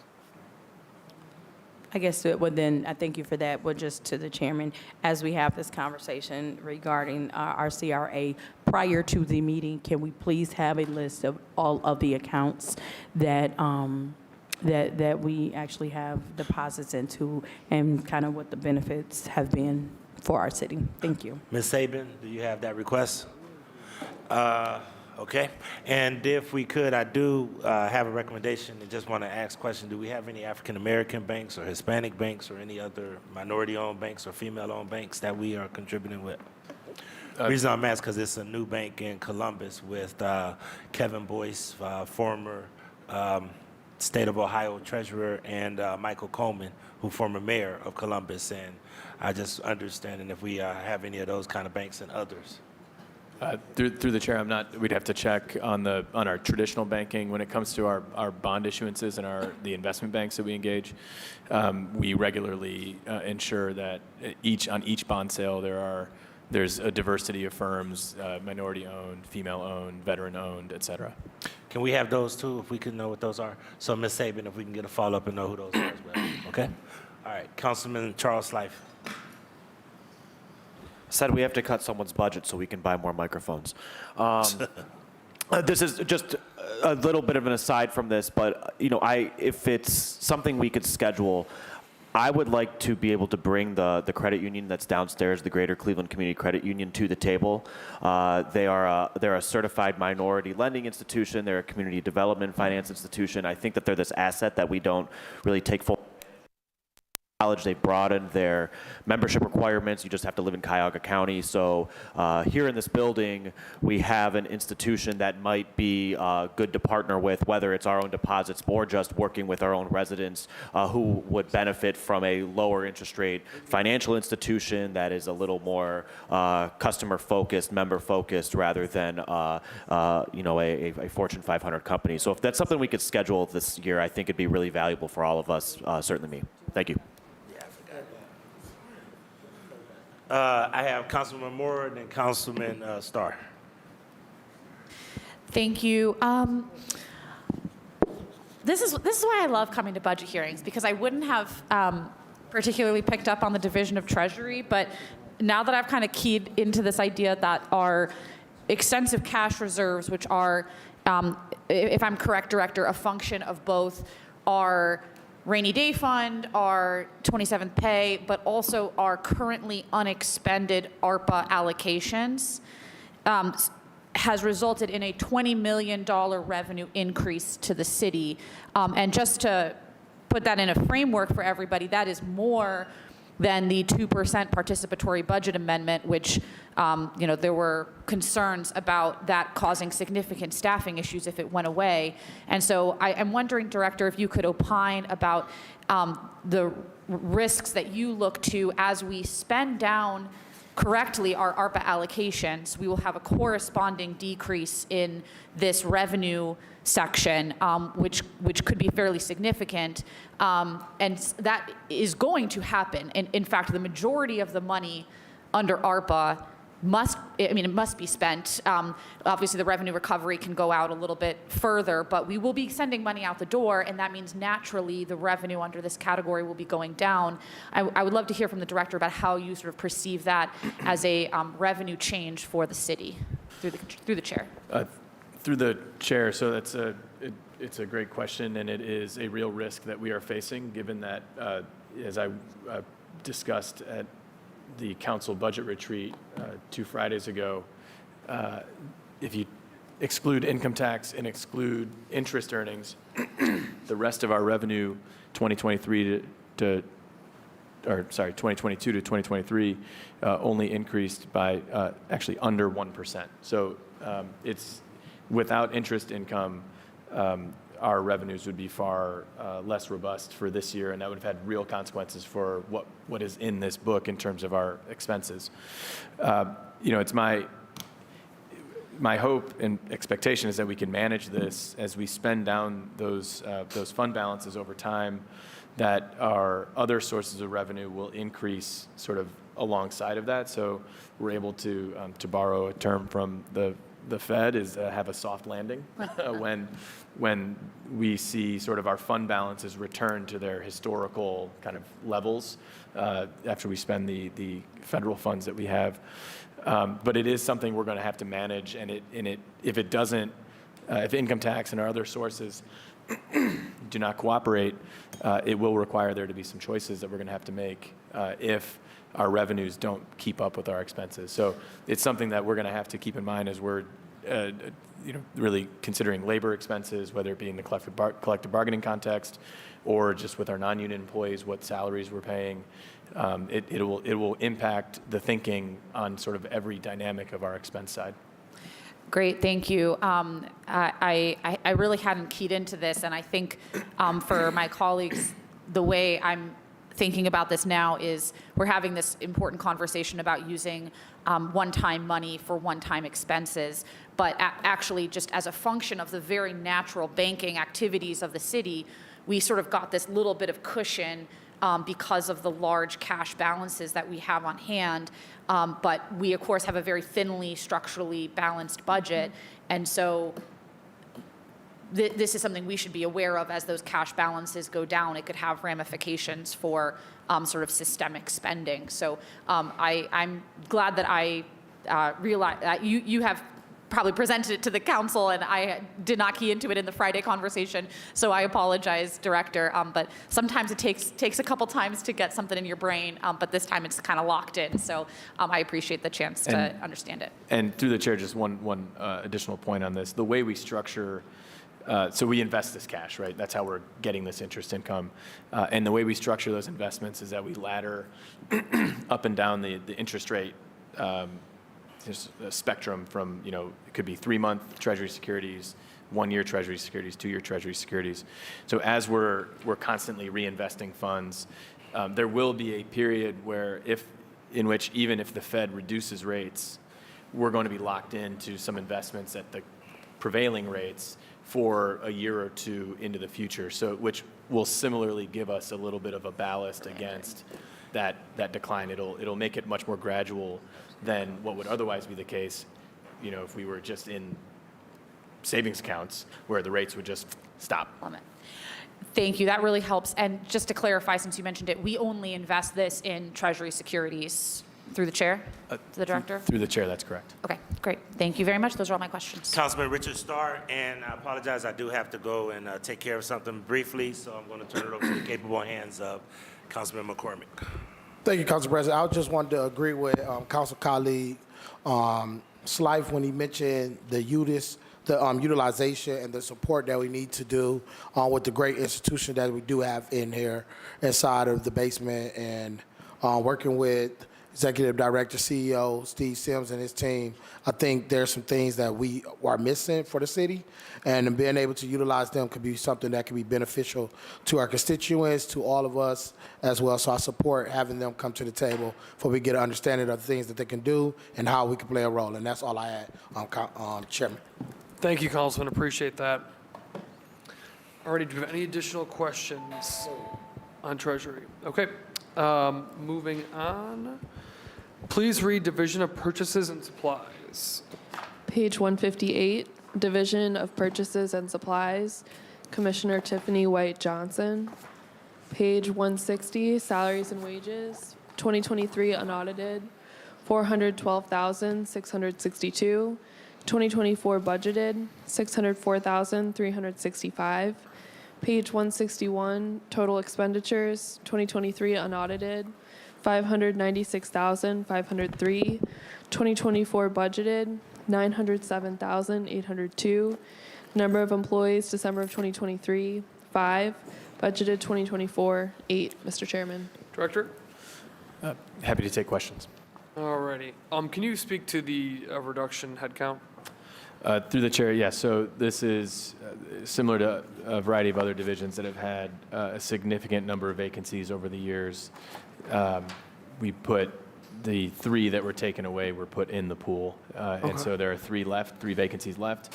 And as those positions get filled, then the division will be able to request additional as needed. Okay. I appreciate that, and I think as we look at this division too, thinking about purchasing power of the city and how it can be utilized for small minority-owned businesses too, just kind of adding this to that category. Do I have any questions for Division of Purchase and Supplies? Councilman Slife? Thank you. So I will say to the chair that I think this is a prudent example of decreasing a budget to kind of align with reality. Purchase and Supplies only spent less than 60% of its budget the prior year. It was more like 80% the year before. But I will say that to the degree that I'm wary about it, we do hear from various city departments that things get caught in purchases and supplies, not for lack of skill, but just the staffing and the volume. So I do have concerns about cutting the head count and putting into the vacancy pool when I think just the experience seemed to suggest that this is a place where we do need heads. So since this is under the Department of Finance, can the chief speak to why have there been so many challenges year over year in hiring and purchases and supplies? Are there things that we need to be doing as it relates to the job classifications or the pay bands, or what is it, just because so much city work relies on this kind of small but mighty office downstairs? And I'm going to ask you to be brief, Chief. That is really an operations question, Yes. but I'm going to ask you to be brief. Yes, so through the chair, it's all those things, and we've been working with the commissioner, Mr. Gentile, and I to really assess the classifications, compensation, and the operations of the division to ensure that we're able to get people in. Okay. This is one to the chair where I think it'd be worth us discussing amongst ourselves of should these positions be in the vacancy pool, or is this an example of we need to demonstrate from the forefront that this is a place that needs to fill positions and make sure that it's budgeted for accordingly. Thank you. Absolutely. Councilman Conwell. I want to echo Councilmember Slider just narrated. The purchasing department is one of the top departments here. I mean, it control the purse strings of any business, any government agency. The purchasing and procurement is very, very important. So you went down from 11 to 8. I mean, because you come to council for purchasing authority, correct? We give you purchasing authority, and if we're late on purchasing orders, we can even cause a spike in, let's say, a widget or whatever the case may be. And so you cut down from 11 to 8. That's not good. That's not good at all. And it got to be, because the purchasing department is even like in your household. It controls the purse string. It controls the finances that goes in and out. And they have to bid, and you have to have some people to do quality control. Whole 9 yards do purchasing and procurement. Why did it go down from 11 to 8? Chief? Through the chair, the council person, right now they still have 3 current vacancies actually in their budget. I'm working with the Commissioner of Purchasing to fill those. Right. We have raised the amount we're paying for those positions because we were having a long-term struggle trying to attract people to these positions. The finance director is committed to adding those back, additional heads if we need them. First, we want to fill the 3 to kind of demonstrate we can hire people, we can get up to the 8. But by no means is that the end of this. There's a lot of initiatives going through purchasing. We have our RFP process that we're digitizing, which is kind of being rolled out right now. We're going to be implementing we're going to be more fully implementing vendor self-service, which allows for electronic bids. So you no longer have to come to City Hall and submit your bids. It's going to be an electronic process. We're planning on doing that this year. And the very end of that, which purchasing will work with my office and IT, is to allow for electronic payments so vendors get ACHs. So purchasing's involved in all pieces of that. So our first goal is to get the 3 heads filled, and we're working really hard to get that done. And as soon as that happens, we will be required requesting additional ones, and we have the projects to kind of back it up. So I don't think it would be a problem going to the pool to get additional heads for this once we fill the 3. But again, we want to fill those 3, demonstrate we can do that, and then move into some additional heads. So I wouldn't be surprised when we come back next year that this is more than the 8. I fully believe it will be by the time we come back. So what's the average salary? See, that's when you guys took the salaries out of here for a purchasing agent to work in the purchasing and supplies office. Yeah, through the chair, and I think it's around 50 to 55,000 for like a buyer or purchasing agent. Again, we're looking at that. We're looking at it maybe increasing that more. We're having a hard time getting people to take those jobs, but we did increase a couple positions in there to kind of manage these couple projects that I just talked about that are higher than 55. I think they're at like 65 or so. We've been interviewing some folks for those jobs, and we're hoping to get those. But we have to take a look at what we're paying. And again, the fine instructors increased. We've already increased them some. We've increased a few that we're trying to get right now, but we may have to increase them slightly more if we continue to struggle to get employees in that division. Yeah, because when you don't have the dollars down here, as Councilmember Mike Polinsky said, some of the problems we look at, you may have workers making $15 an hour, whatever the case may be. Then you say we can't recruit them, and it costs money to recruit workers and retention. We just have the numbers that we're down 3 purchasing agents. But when you have how much they make, the average wage, that's what I'm looking at, then we could, we might even say to bump the wages up. Right, when you have that.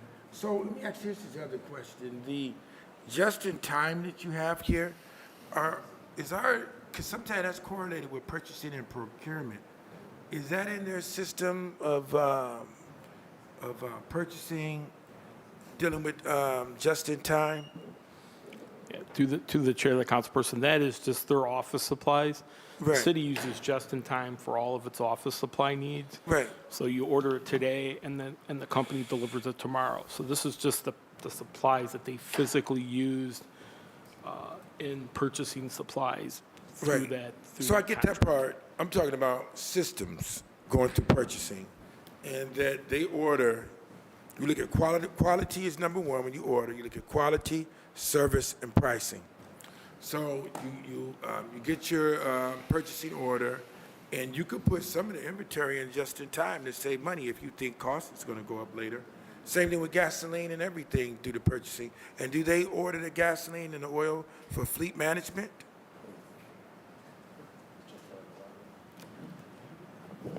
To the chair of the council person, they're in charge of the bid process for all those for the entire city. So anything that's Right. bought through the city comes through purchasing, whether it's a bid or an RFP process.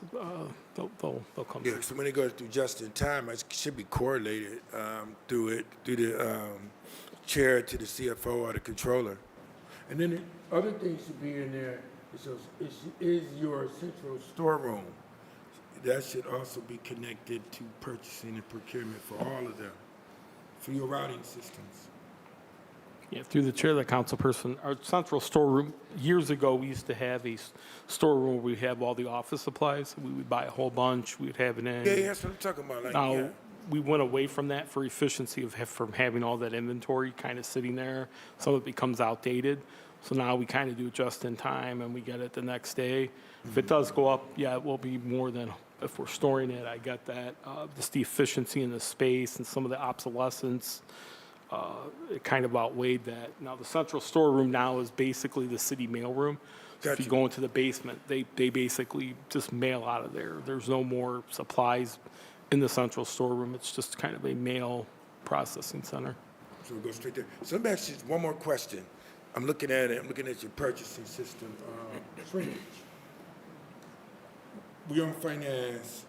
You purchase some things that might cost a lot of dollars.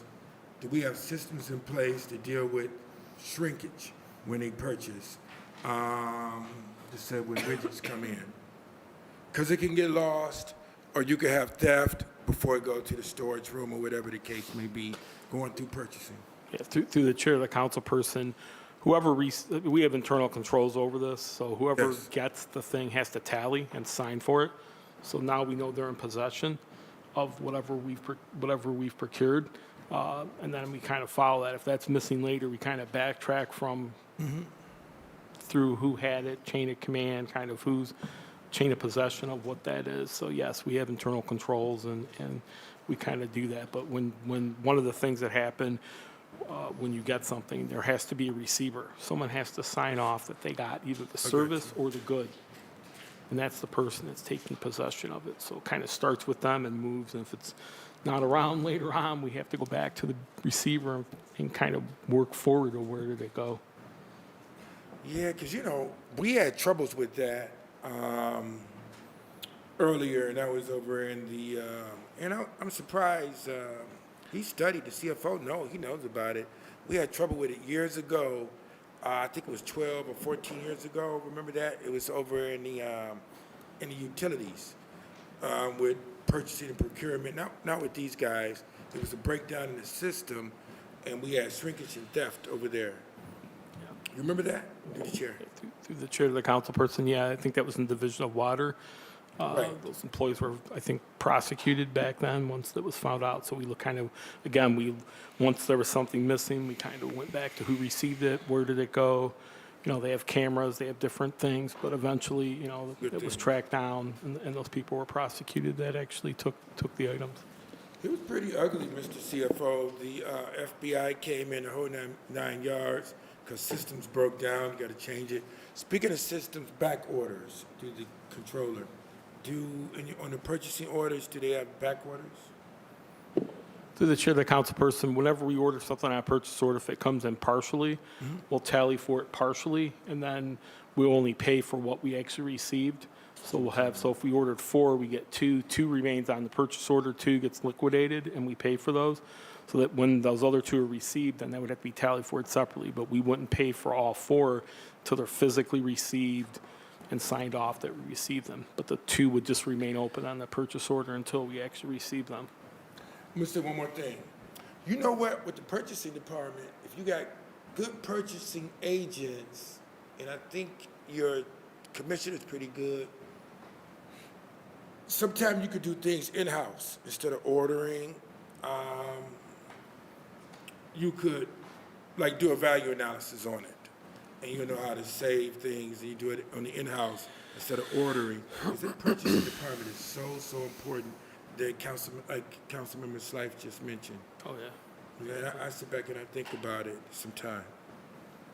All right. Thank you very much. Thank you, Councilman. Thank you, Mr. Chair. Any additional questions on purchases and supplies? Hearing none, please read Bureau of Internal Audit. Page 162, Bureau of Internal Audit, Manager Natasha Brandt. Page 163, Salaries and Wages, 2023 unaudited, $307,616. 2024 budgeted, $481,930. Page 164, total expenditures, 2023 unaudited, $644,096. 2024 budgeted, $1,215,073. Number of employees, December of 2023, 4. Budgeted 2024, 7. Mr. Chairman. Thank you. Chief, can you speak to the additional headcount here? Through the chair, we added 1 part-time position to this division, and so now they have 5 full-time staff budgeted and 2 part-time. Okay. What questions do I have on internal audit? Mr. Chairman. Yep, Plunsick. Mr. Chairman, the part-time employee, who are they employed by? Through the chair, those are full part-time city employees. City employees, so not through a temp agency. Through the chair, no. And when you say part-time, how many hours a week is that? Through the chair, around 20 to 24 hours a week. Okay, thank you, Mayor. Thank you, Councilman Slife. Thank you. I have nothing but positive things to say about internal audit. I think that a lot of people assume, given that our revenues are never exactly where we want them to be, that we are in dire budgetary positions. But I think the truth is, because of offices like internal audit, we're a pretty well-run ship. That being said, it is the division that seems to have the hardest challenge spending the entirety of its budget. It spent 52% of its budget last year. It spent 48% of its budget the year before. So I guess I'm sure anyone watching this is, I don't want to advocate for continuing to put stress on 4 people who seem to be doing a real good job, but I guess could the chief comment on sort of how, if one were to argue that we could slash this budget in half because it's successful, like what would the response be to that, and what is the active workforce situation happening in the basement? Through the chair, so I would compare this division to purchasing in that they have unfortunately been dealing with a lot of vacancies while still executing a significant amount of work. And similar to purchasing, Mr. Gentile and I have been working with Ms. Brandt to assess the civil service classifications, assess compensation, compare what we are offering in compensation to organizations around us that have internal audit functions, the county, for example, and developing a more targeted and strategic recruitment plan to get these positions filled. The division does an immense amount of work in addition to sort of the tasks you would expect internal audit to do. They also play a key role in the labor negotiation process in verifying the wage schedules that have been negotiated, which I don't know if anyone has seen them, are really complicated, and they help make sure that we're paying people accurately based on what has been negotiated. And that's, every 3 years, an enormous workload because all of our contracts come up at the same time. Within the contractual services area, every year back to 21, we've budgeted $175,000 for professional services. In 21, we spent $150,000 of that, but then in 22 and 23, we spent none of it. So can you comment on what is anticipated in this coming year for professional services that this is in the budget? So through the chair, this is for outside audit services for the water department and CCA. So as I think everyone likely knows, the state auditor took over the city's financial audit 3 years ago now. This will be the 3rd year that the state has conducted it. Each of the last couple of years, the state has suggested that they might also want to take on these separate audits of water and CCA. We're going to work in conjunction with them. If they do want to take those audits, then this line item will be much different. If they don't, then we'll extend our engagement with the outside audit firm that has been conducting those audits over the years. Okay. Do we want the state? Or were we indifferent? Through the chair, there is a question of how much say we have in the matter. Sure. Do you have something, Mr. Gentile? Yeah, through the chair of the councilperson. For our financial audit, the state's statutorily allowed to do the audit. What they can allow is us to go out to private firms, and prior to 3 years ago, we were in a private firm for 11 years. But until the state releases you to go out on the financial side on the audit, we don't have the ability to do so. They basically can do the audit if they want to do the audit. For the SOC 1 reports, which is the water and the CCA service type audits, the city does not have to use the state for those statutorily. We could continue with the private firm. We're going to use the private firm 1 more year. They're finishing up this year. The state kind of said they may not be ready to take it over. They do want to do it. So we are going to use a private firm 1 more year because we have 1 more option on that contract as approved by council with the private firm. Beyond that, the state wants to take it back, and our intention is to probably let them take the 2 SOC 1 reports back. And just a silly question, but if the state takes it, then it's at their cost. Through the chair of the council, no, they bill you for their audit services. Okay, so it would just fall somewhere else within this budget? Probably under the state auditor examination fees that you see down. Okay. Now. Yeah. That was actually going to be my next question, because we've been budgeting $488,000 for that the last 3 years. We lowered that down. Can you speak, and obviously we have not come close to spending all of it. Can you speak to why it was determined to lower it from 488 to 380? Yeah, through the chair of the council person, as you can see, the actual state costs are lower than the private company that we had. The private company you'll see in 2021 on here. So they are more expensive. The state basically charges you a very minimal amount above what it actually costs their employees. So we continue to budget just to make sure there's not a big spike in this. Hopefully they continue to stay in the ballpark of 226. It may go up some just due to inflation and maybe some additional audit procedures. Hopefully it won't hit the 380, but we continue to kind of budget that based upon historically what we've seen on audit fees. Yeah, and through the chair, just a little added context there. The fee is based on how many hours the staff of the auditor estate's office puts in. So we put in some cushion there just because we don't know today how much time they're going to spend on our audit. And we need to make sure that we have the funds there to pay it. So, and then I'll stop because I can hear everyone falling asleep. But essentially, the quick version of it would be, if the state decides to do the audits for CCA and water, that $175,000 flips down to the state auditor examinations, and there's maybe a cost savings because the state conducts their audits at a more affordable rate than the outside firm. To the chair of the council person, historically, that's kind Okay. of been the case. Thank you. Thank you, Councilman. Any additional questions on internal audit? Hearing none, please read Division of Taxation, CCA. Page 401, CCA Income Tax Administration, Administrator Kevin Perlson. Page 403, Salaries and Wages, 2023 unaudited, $4,651,351. 2024 budgeted, $6,020,861. Page 404, total expenditures, 2023 unaudited, $11,082,831. 2024 budgeted, $14,156,471. Page 405, number of employees, December of 2023, 75. Budgeted 2024, 16. Mr. Chairman. Thank you, Chief. Through the chair, happy to take questions. What questions do I have on taxation, CCA? Mr. Chairman. Councilman Plansek. But have the director touch, please, Director, my honorable colleagues, on your employment. I mean, what happened? There was such a dramatic drop in employment here.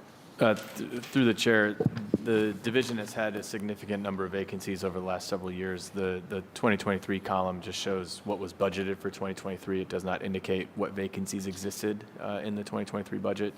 But they've been pretty consistent in that 70 to 80 range over the last couple of years, and are working to fill the vacancies that they have. Who is the tax administrator now? Through the chair, it's Kevin Preslin. Okay. And has there been any change in the number of municipalities that we are collecting, Central Collection Agency is collecting for?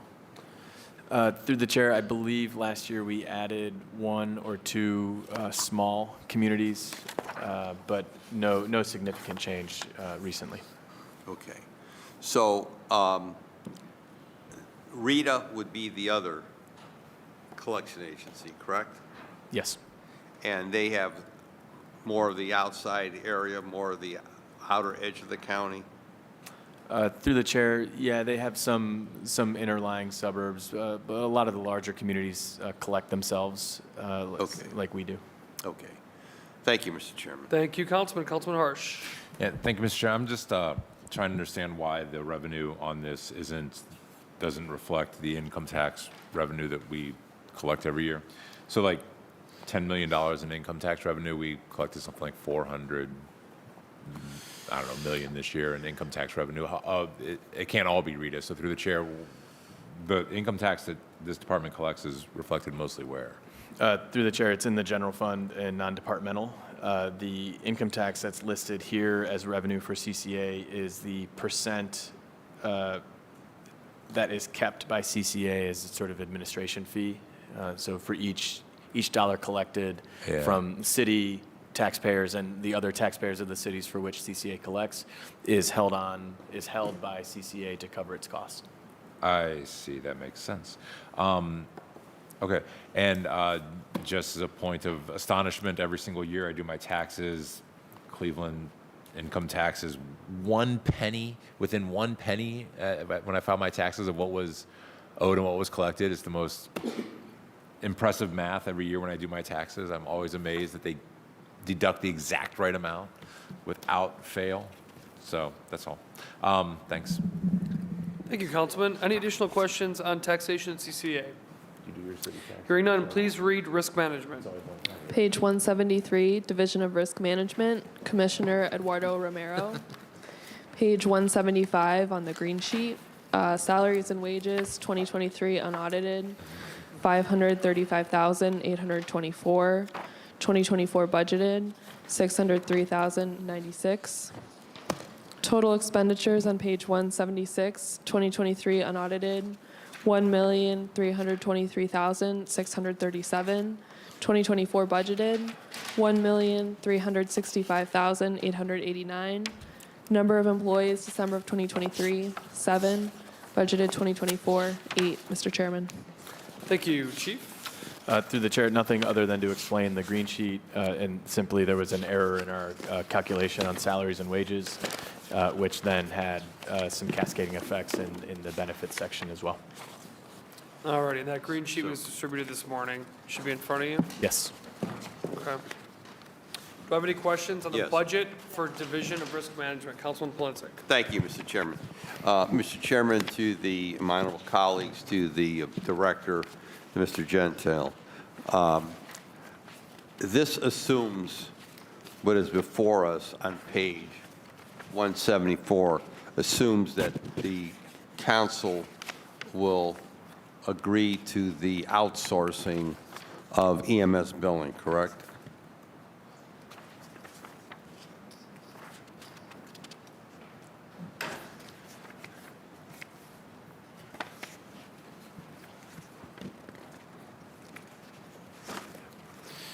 Through the chair, so the billing manager is who's in risk management. The 4 staff that actually execute the bills for budget purposes have remained in assessments and licenses. So no. Assessments and licenses. But you said you moved them out of assessment and licenses.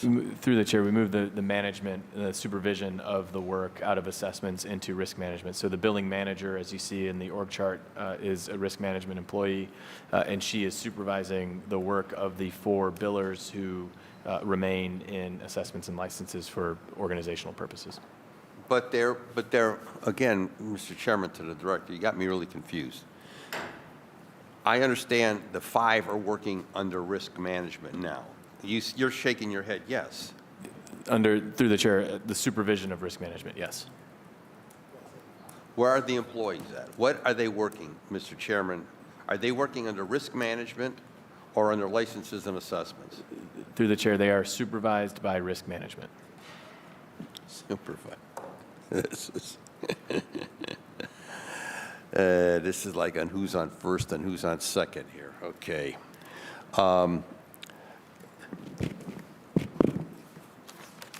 Where on 176, the supervisors are part of the 1 full-time, the 6 full-time? Through the chair, yes. But when we discussed licenses and assessments, you didn't tell us that the people were still in assessments and licenses, the 4 people, the 4 ladies who are doing the work. Through the chair, apologies if I misunderstood when you asked the question. For my purposes, as I'm thinking about the work of the billing, the work is being managed out of risk management. Risk management, okay. In the past, where was it managed out of, Mr. Chairman, to the director and to Mr. Gentile? Through the chair, it was managed out of assessments and licenses. Okay. And someone made a conscious decision to move it over to risk management. Who made that decision? Through the chair, I did. You did, okay. So here we are today. We only have 4 employees doing VMS billing. We're about 51,000 accounts receivable. I believe that was the number we had. And I forget what the estimated dollar amount that was outstanding, millions of outstanding. And yet we had 15 people, I'm told we had about 15 people working on EMS billing in the past.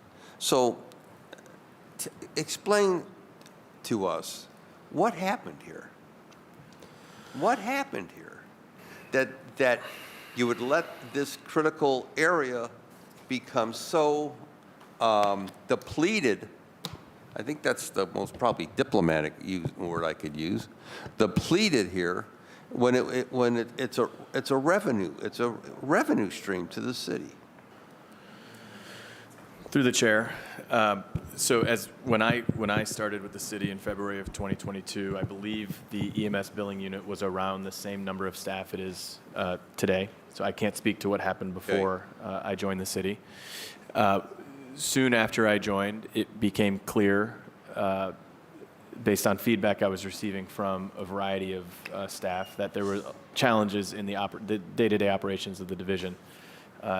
As a result, we made some supervision changes in the staff. We replaced the manager, and we moved ultimate supervisory responsibility for the work of EMS billing from assessments and licenses to risk management, all in an effort to enhance the operations of the unit. In parallel with all of this, we knowing we had a backlog in claims that needed to be processed, we authorized unlimited overtime for the staff. We upgraded the software technology that they use to process bills to make the work more efficient. We brought in the services of an outside attorney to help do more robust and frequent quality control support for the division. And in spite of all of those efforts, the number of bills that were going out was falling, and the number of bills getting rejected was increasing. Okay. But I think the $64,000 question is, you brought in from Snyder Blake, you brought in a temporary employee, one temporary employee, correct? Or Through the is it chair, more than we brought in several temporary employees who, for a variety of reasons, did not work out. Okay, but they're all from Snyder Blake? Through the chair, yes. Okay. So again, I want to go back. Why weren't a concerted effort made to hire folks to work in this section? To the chair, the council person, in 2002, we posted for that job. We had 14 applicants. Out of that process, we were able to get one person that actually accepted a job here. Most of them said, you don't pay enough. You know, we can go to the clinic, we can go to Metro, we can go wherever and make more. We were able to hire the one person. We brought that person aboard. This was a kind of an effort to bolster that staff to generate more revenue. The one person worked, I think, maybe a week, even less than that. She did not get along with the other staff members. She came to my office. She said, I can't do this anymore. I'm going to resign. I asked her not to resign. I went to the billing unit, sat down with the folks that work there and said, this is not how we treat new employees. You have to get along. I'm just going to ask, we're getting in the deep weeds of operations of this department. It's not budget. It's not applicable to the budget. So I've got 15 other things in front of me here. I know we're going to have an extended conversation on the EMS building setup. So I just want to keep us on track of the budget. So on budgetary, what does an employee make? What do these employees make? What is their salary? To the chair, I think, to the chair of the council person, I think it's around 50,000, give or take. How much? I think it's around 55,000, give or take. I'll ask through the chair to staff. Sure. We get a confirmation on that, Mr. Chairman. Absolutely. Okay, thank you. Do we have that request to staff? Okay. Yes? Number. All right, thank you. Okay, do I have additional, Councilwoman Santana? Thank you, Chief. Thank you, Mr. Chair. Through the chair to the director, do you have a list of the other contractuals? And while we make a copy of that, what is the cost for the safety medical unit? Which my understanding is a third-party contractor that works out of Texas with a doctor named Everlyn. Through the chair, the other contractual is the city's, the citywide workers' comp contract to administer our workers' comp program. So that's what that is. I'd have to follow up on the cost of the safety medical unit because we have full-time staff and there's some contractual efforts there as well. And do we have a copy of that other contractual? It's the workers' comp contract. That's it. Okay. There's one Council, contract. did you still want a copy of that? Yes, I do want a copy. Well, through the chair to the Do you all chief, have that on you? No. No. We can Okay, provide if you it. could produce that. Good, thank you. So just in my understanding, we're talking to the public safety employees that they get assessed via Zoom, telehealth. Why are we contracting with a provider that's outside of Cleveland or Ohio rather than partnering with a healthcare institution here in the city of Cleveland? We got the best healthcare in the city of Cleveland. Through the chair, I was not part of that procurement, but I would just note that we procure competitively, and there's no preference given to, other than the Cleveland small business companies that are certified with the city. Outside of that, there's no preference given to a company based on its geography. So and even that preference doesn't always dictate that the local company wins. So I would assume that it was just whoever we are contracted with on the safety medical assessment side provided the most competitive response to the RFP. Got it. So, I mean, I'm not sure if my colleagues are aware, and I'm sure you are, but I've talked to several employees through public safety, and they're getting assessed by a physician that's in Texas, which she's not seeing them physically, and she's assessing them and giving them, not allowing them to get back to work. And they also have a physician here in the city of Cleveland. So I'm not sure how that works, but there's a lot of firefighters that are still out based on this physician's assessment. So it's just kind of something that I wanted to be mindful and asking on behalf of the local 99 credit union about this. So thank you. Thank you, Councilwoman. Okay. Alrighty, any additional questions on risk management? Hearing none, please read Division of Printing and Reproduction. Page 390, Printing and Reproduction, Commissioner Michael Hewitt. Page 392, Salaries and Wages, 2023 unaudited, $753,992. 2024 budgeted, $915,347. Total expenditures on page 393, 2023 unaudited, $2,587,977. Budgeted 2024, $2,899,143. Staffing on page 394, number of employees December of 2023, 11. Budgeted 2024, 12. Mr. Chairman. Thank you, Chief. Happy to take any questions. All right.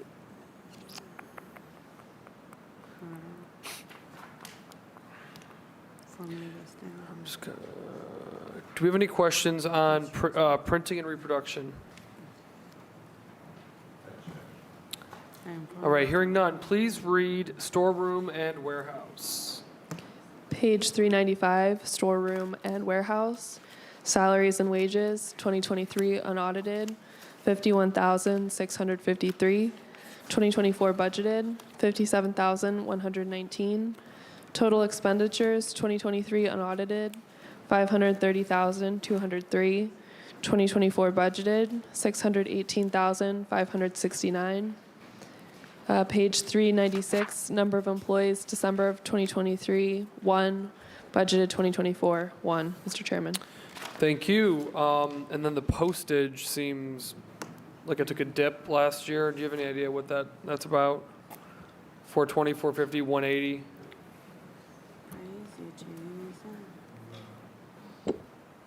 Through the chair, the councilperson, we buy our postage for our machine in like a bulk. Okay. So we were using some from the previous I gotcha. allotment. Okay. We have one faithful employee in this division. Chairman, I have a question. Yeah, Councilman Polensek. Mr. Chairman, to the director, what does that one employee do? And what's in the storeroom and warehouse? Okay? Through the Briefly on the operations of the storeroom and Right. warehouse. through the chair to the councilperson, it's the mail room downstairs in the basement, and she processes the mail through the machine. So that's the mailroom. Well, yeah, it's called the storeroom from a long time ago where they used to have supplies. We've not kind of updated the name, but it's basically the city hall mailroom. That's it. Okay, so it's the lady who works in what we call the mailroom, Yes, and that's it. correct. Okay, thank you, Mr. Chairman. You are so welcome, Councilman Harsh. Yeah, thank you, Mr. Chair. I hate to invoke the rule of the Sith, but shouldn't there be at least one more person in this department in case something unfortunate should happen to the one person there? Isn't it always good to have one person like training and learning? I actually think Chief Abenama goes down and runs the mail if something happens. Maybe it's possible that they're understudies in a different department. Through the chair to the councilperson, this division reports the printing, so they're backups to the printing, which also has a mail operation at the print shop. Okay. So there are people that do know the operation. When she takes a sick day or she's off, they come down and they run the mail room. Okay, So there's just- backups. Just checking. Thanks. Thank you, Councilman. Any additional questions for printing and reproduction? Hearing none, please read storeroom and warehouse. We just did. Oh, we just did that. I'm sorry. Woof. Division of Information Systems. My apologies. Page 168, Information System Services, Chief Technology Officer Roy Fernando. Page 170, Salaries and Wages, 2023 unaudited, $2,429,593. 2024 budgeted, $4,115,304. Page 171, total expenditures, 2023 unaudited, $12,177,761. 2024 budgeted, $19,579,561. Staffing on page 172, number of employees December 2023, 34, budgeted 2024, 56, Mr. Chairman. All righty. Chief, talk to us about the increase in the division. Through the chair, yes. So just to refresh everyone from last week, the increased budget in this division is due to the move of 14 positions from public safety and also a variety of contracts that had been held by public safety that are now getting moved to IT. Okay, so this is where that's reflected then? Yes. On the back end, okay. Okay.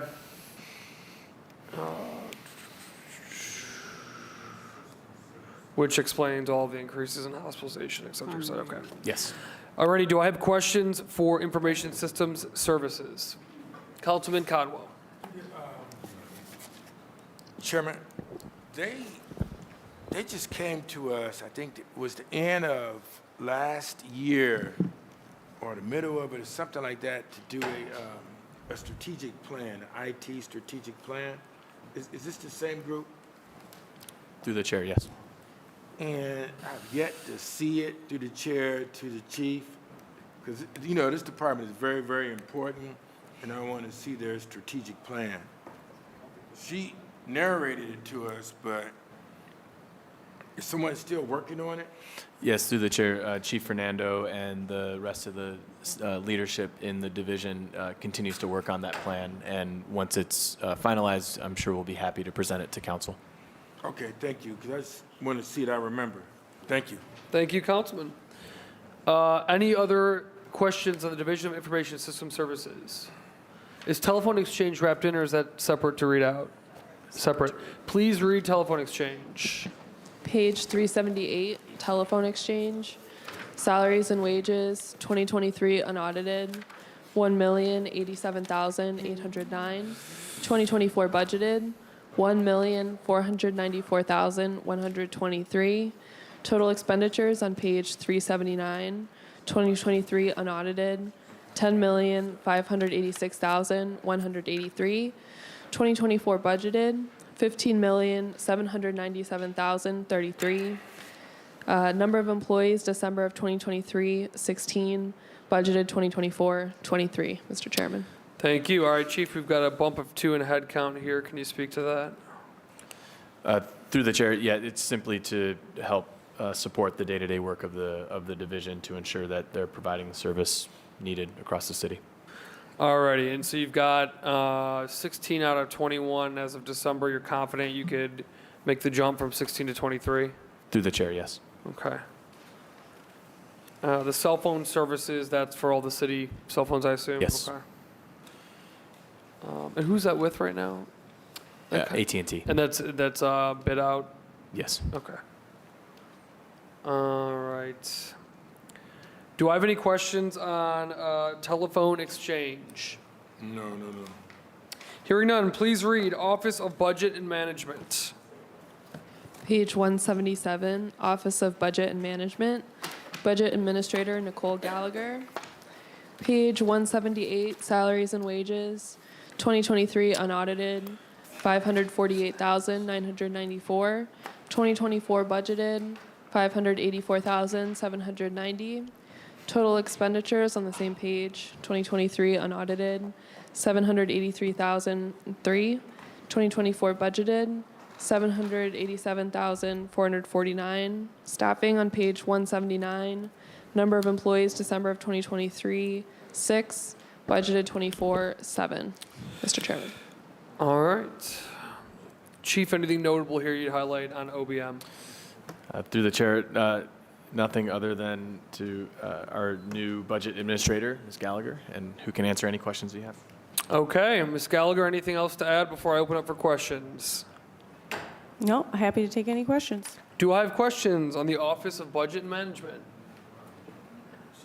Councilwoman Spencer. Mr. Chair, I simply wanted to make a comment that I think that Ms. Gallagher has done a tremendous job during this budget hearing process, and glad to have her at the helm. Thank you. Absolutely. Thank you, as always. Thank you. And a great example of a public servant in the city of Cleveland that doesn't get as much praise as they should, so we appreciate you. Councilman Conwell. You're doing a good job. I talked with you last week. Good job, great job. The output matrix, what do you use to measure that? The budgeting monitor, monthly expenses. Oh, do you- Monthly expenses, you need a mic. You need the mic, Oh. Councilman. Okay, sorry, but I just got it. Sometimes I get excited when I see numbers, man. County legislation, other filing. So you have the output matrix. Use that to measure, what systems you use to measure it? The matrix. Budget and management analysis, project specialist. This is a lot. And you have 7 workers. Do you have enough workers to work with you, through the chair? Through the chair, yes. We actually just currently filled our vacancy with a project specialist. He started a few weeks ago. And the project specialists work on projects, or they measure, through the chair, or he or she measuring projects or things like that? Through the chair, the project specialist we just hired is currently working on all of our capital side projects, working mostly with our deputy budget administrator, Tina Magistro. Projects like street projects, or projects like parks and recreation projects, those kind of things, I assume. Through the chair, that's correct. They work with MoCap a lot. You only have one person doing that? You don't have a project team? We have our deputy budget administrator, Tina Magistro, and then the project specialist that we just hired, so 2 employees. So, and I'll yield in a second. Your project person, I'm being nosy into this, when they call a team meeting, they call, let's say for example, parks. Then they reach out to Public Works, and they try to figure out the funding and monitor and control that project, let's say Mary McLeod Bethune School, or a project, let's say East 105th Street. So when they put together a team, they sit and they meet with them and try to figure out the cost Through the chair. Through the chair, that's correct. And they work a lot with Chief TON on those projects. And what you measure is see, is there any cost overruns or anything like that? Do you measure to see is there any cost overruns or those kind of things? I'm being nosy with it and looking at it. Through the chair, no. Okay. So, I mean, but what do you have to measure it when you're there? You just mentioned matrix on here, output matrix. So these output metrics, during the year, when we're monitoring, we meet with divisions such as Department of Public Safety. They have we try to meet with them to go over their expenses and their revenues, try to keep them in line, for the year. If we see that Monitor we're and control. correct. So you don't want to tell them to tell me no when I want to get some other amenities in my parks or street improvement projects. That's a little higher up. That might be our chief finance officer here. Yeah, you would tell them to tell me no, and I can't do the project, or are you watching cost overruns and those kind of things? Through the chair, that's correct. Okay, I know, Nicole, I know where to go to. Thank you very, very much, Budget Administrator. Thank you, Councilman. Anything else on OBM? Hearing none, please read Division of Financial Reporting and Control. Page 165, Division of Financial Reporting and Control, City Controller James Gentile. Page 166, Salaries and Wages, 2023 unaudited, $1,099,451. 2024 budgeted, $1,343,297. Total expenditures on page 167, 2023 unaudited, $1,561,073. 2024 budgeted, $1,947,899. Number of employees, December 2023, 13. Budgeted 2024, 20. Mr. Chairman. Controller Gentile, tell us about your shop. You've got a reduction in head count. Everything else looks relatively on track. Tell us what's going on. Yeah, through the chair, the council person, pretty much the same stuff. We do the financial statements, we coordinate the external audit, we do cash reconciliations, and we do a lot of miscellaneous accounting, and we're also manage the accounting software for the city. So the two, are they going into the pool? That's correct. So if you do need them, Chief will give them to you, but they're going to go into the pool and swim with everybody for a while? Yes, to the chair, if I'm able to hire my vacancies, I've had a rough time over the last several years. I've tried and tried. For everyone I hire, it seems like somebody quits, so. And Chief, you're committed to make sure that the controller has staff if and when he can hire them? To the chair, absolutely. All righty, thank you. What questions do I have on financial reporting and control? Councilman Conwell on the budget. I'm going to make a statement, to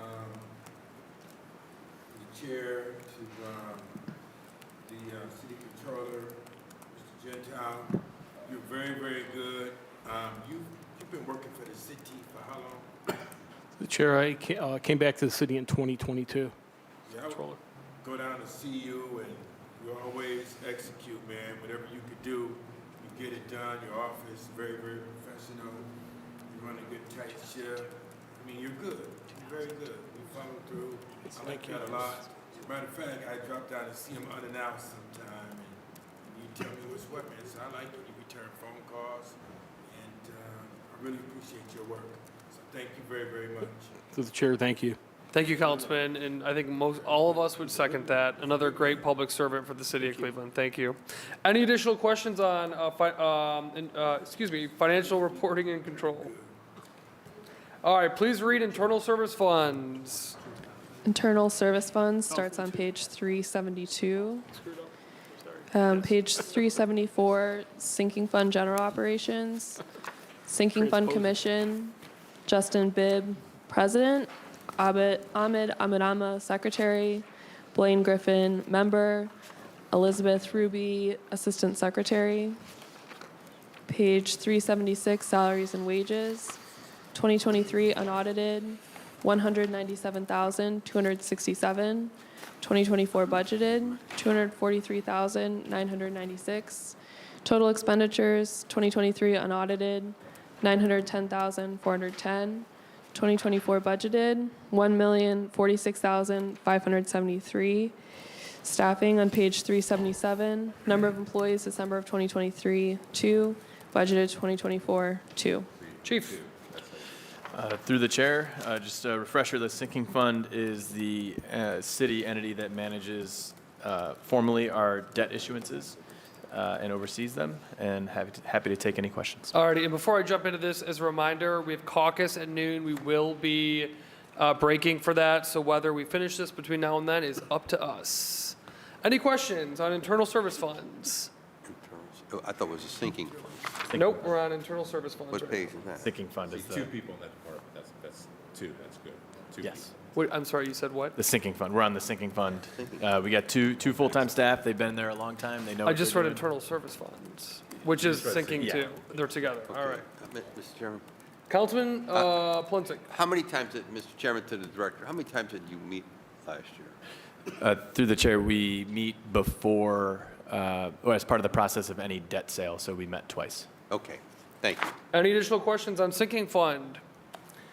Sinking in the pool. Alrighty, revenue bond debt service. Revenue bond debt service begins on page 364. Debt service revenues on page 366. 2023 unaudited, 87,442,648. 2024 budgeted, 91,635,532. And debt service expenditures on page 368. 2023 unaudited, 87,442,648.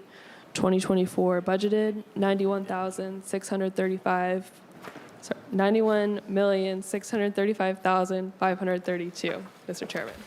Alrighty, so on this one, I've got revenue bond debt service revenues and expenditures. Is that correct? Yes. Okay, Chief. Through the chair, this is the fund from which we pay principal and interest on the city's debt service. Happy to answer any questions. Principal and interest in the city's debt service. Any questions? Quick one, Harsh. Through the chair to the chief, on page 367, is the unvoted tax supported, is that the inside millage? Unsupported tax general obligation bonds? Yes. Is that bonds we're paying on it through with inside? Yes. Got it. Thank you. Alrighty, any additional questions? Please read debt service, unvoted tax, supported obligations. Page 369, debt service fund, unvoted tax supported obligations. December 31st, 2023 balance, $395,640,000. Total due 2024, $46,334,725. Mr. Chair. Chief. Through the chair, this is the list of all of the unvoted tax-supported debt that the city has. All right, Parks and Rec, Bridges and Roads, etc. Alrighty, anything on the list of unvoted tax-supported obligations? Hearing none, please read Rainy Day Reserve Fund. Page 295, rainy day reserve fund. Ending balance 2023 unaudited, $67,599,335. 2024 budgeted, $67,599,335. Mr. Chairman. Chief.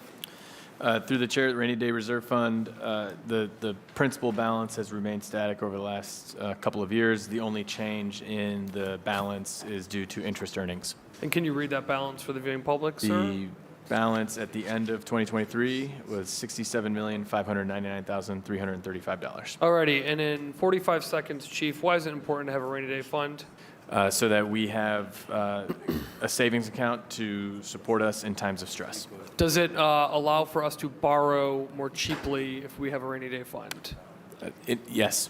Yes, okay. And it's also there in cases of extreme emergency. Are we required by law to have a rainy day fund? Not required, but permitted under the Okay. revised code. All right. Any questions on the rainy day fund? Hearing none. Let's see. County auditor deductions, transfers to other funds, other administrative. Page 290, county auditor deductions, 2023 unaudited, total expenditures, $1,127,783. 2024 budgeted, $1,900,000, Mr. Chair. Chief, Happy to answer any questions. will just give us the 30 seconds on what the heck this is. I know what this is. Transfer but to we the got county folks- auditor. And why That's- do we engage with the county auditor and the transfers and all that kind of stuff? We pay the county auditor for elections and their property tax collection services, and this is the annual fee associated with those. Our relationship with the county auditor for those purposes. Do I have any questions on our relationship with the county auditor? Hearing none, restricted income tax. Turn into an auctioneer. Page 291, transfers to other funds. Total expenditures, 2023 unaudited, $232,717,791. 2024 budgeted, $56,670,882, Mr. Chairman. Chief. So to the chair, the transfers to other funds is the appropriation out of the general fund to the various other funds of the city that require a subsidy to maintain balanced operations. And these are items that we've reviewed in each of the other divisions, and this is where it all rolls up into a single aggregate amount that gets transferred out of the general fund. Okay, my apologies. That was transferred to other funds, not restricted income tax. Right. My apologies. You have a question? Any questions on Yes. transfer? Councilman Polensek. Thank you, Mr. Chairman. To my honorable colleagues and to the director. So the, in the right column, obviously, is what we transfer to other entities, funds, et cetera.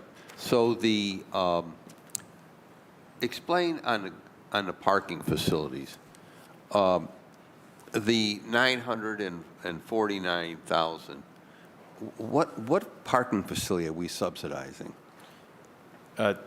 Through the chair, it's the aggregate of our off-street parking facilities, and our operations of them have not every year covered the costs of their operations. So it happened to be the case in 2023, but in 2024, we're conservatively estimating that we won't, the revenue won't cover the expenses of operating those facilities, so that we're including a transfer to ensure that we can end the year balanced. Okay, but what, can you tell us what facilities those are? Because we got to be the only one not making money on parking in the city. Through the chair, that is the Willard Garage, the Gateway East Garage, the Muni Lot, West Side Market Lot, North Point Garage. North Point. So we're losing money on the Muni Lot?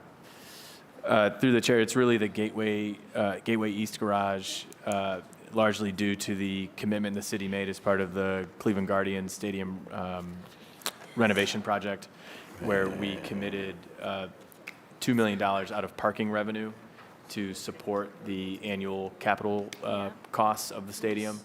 And so when you layer that $2 million on top of the day-to-day operating expenses of the garage, that garage operates at a deficit. And how long, Mr. Chairman, do we have to continue to pay that? I believe it's 13 more years. Oh, God. Okay. Cha-ching. Cha-ching. Thank you, Mr. Chairman. Thank you, Councilman. Any additional questions? Mr. Chair. Oh, I'm sorry, Councilman Harrison. I did To have the you on chair, the to list. the director, what is the transfer to the school's rec fund? What is that? Through the chair, that is a longstanding program dating back to the formation of Gateway in the early 90s, where we transfer $950,000, I believe it's $950,000. No, it's 1.125. I'm sorry, 1.125, my apologies. $1.125 million to CMSD for out-of-school sports and recreation. You mentioned Gateway to the director. What did you say about Gateway? There was, when the city was implementing the Gateway project in the early 90s, there was basically a revenue sharing agreement made with CMSD to make it whole based on lost tax revenue that was going to take place. And this is a component of that, where every year it's $1.125 million that specifically goes to support sports and recreation programming There's a fixed amount that goes to high schools, depending on whether they have football or not. And then for the grade schools, it's a per student amount that goes to the school.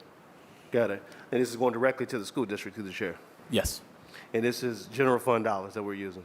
Yes. And we're able to do that, obviously. Yes. Okay. Thank you, Mr. Chair. Thank you, Councilman. Any additional questions? On that point. Harsh?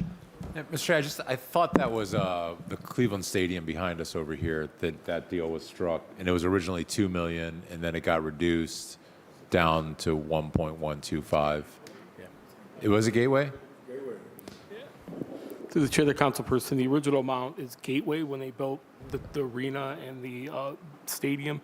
That was like $950. When they built the convention center, there was an additional amount with the new convention center several years ago that bumped it up to the 125. So is this separate from the $2 million agreement on the stadium that got whittled down? That was also a direct payment to the schools, or do I have my agreements confused? Through the chair, I think they're confused. Okay. It was the original gateway amount in the 90s was around $2 million. The city reduced that, I believe, in around 2008 as part of the financial, in dealing with the financial crisis, to the 1.125 or the 950, and then it was made 1.125 as part of the convention center transaction. Got it. Thank you. That's correct. Thank you, Councilman. Any additional questions? Hearing none, please read other administrative. Page 292 off of the green sheet. Other administrative, salaries and wages, 2023 unaudited, 0. 2024 budgeted, $5,040,000. Total expenditures on the same page, 2023 unaudited, $22,285,461. 2024 budgeted, $30,624,238. Page 293, number of employees, December of 2023, 0. Budgeted for 2024, 105. Mr. Chairman. Chief. Through the chair, nothing specific to add other than to note this is where we see the appropriation for the vacancy pool. For the vacancy pool? Yes.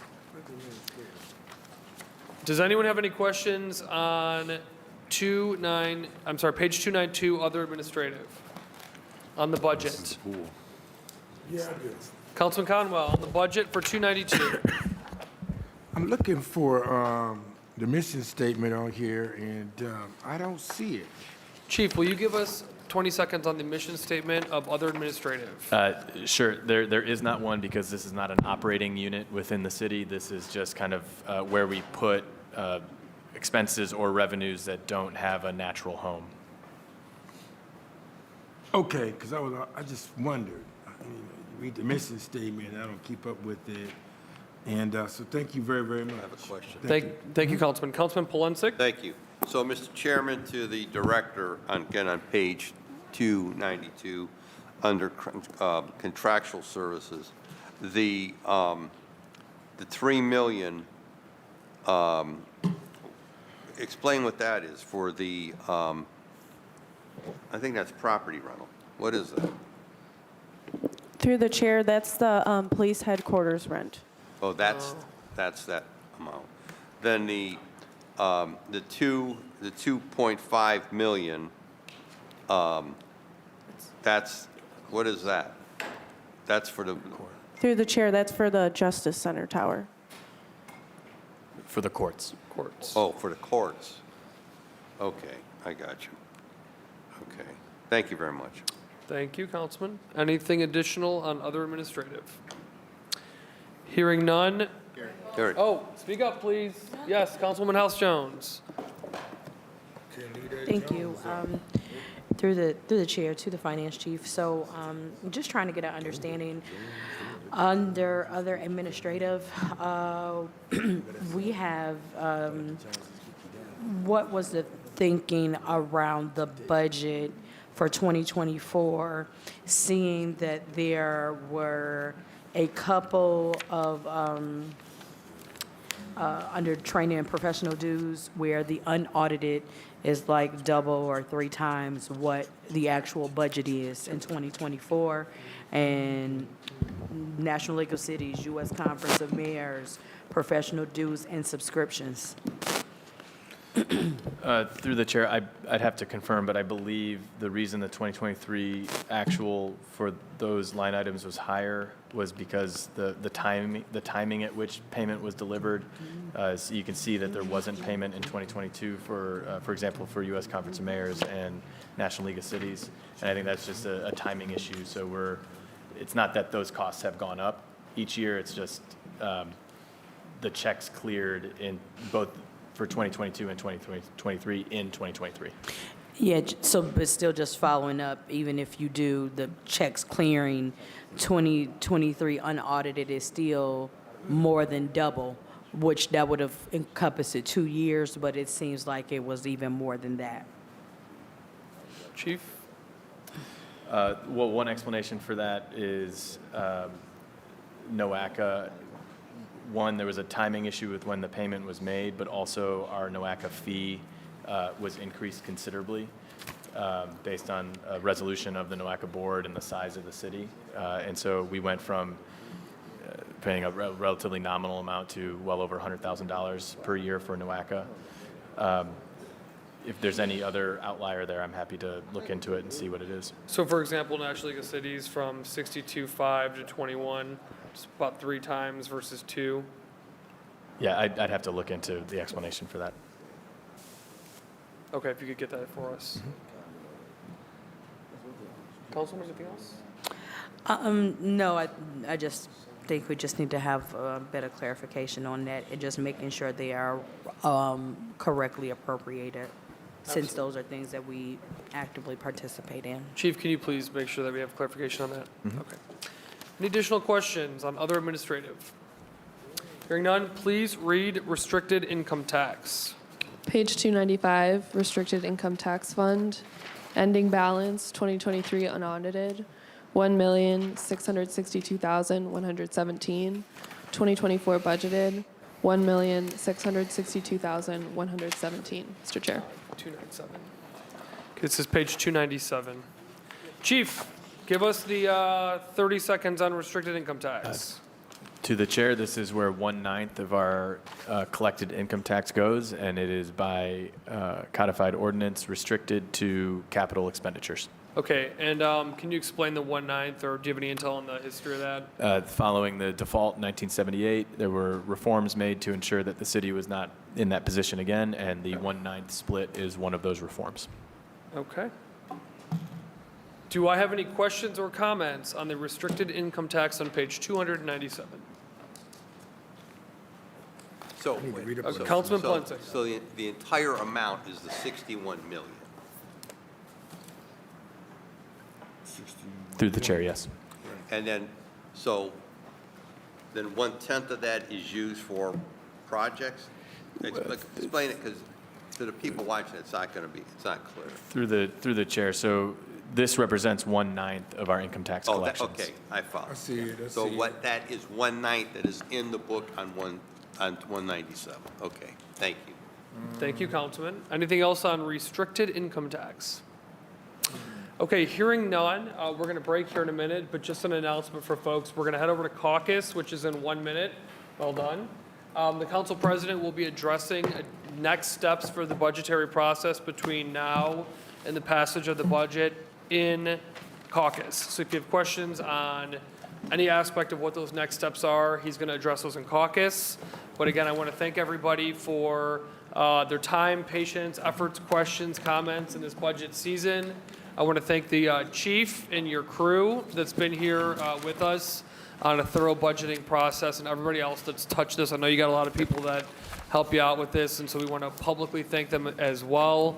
And with that, this Finance, Diversity, Equity, Inclusion hearing of Cleveland City Council is adjourned, and I believe we need to sign this up, clerk, because this is, yeah, so please, do you have it, clerk, the actual ordinance? For next meeting. Okay, great. All right, this Finance, Diversity, Equity, Inclusion Committee of Cleveland City Council is adjourned.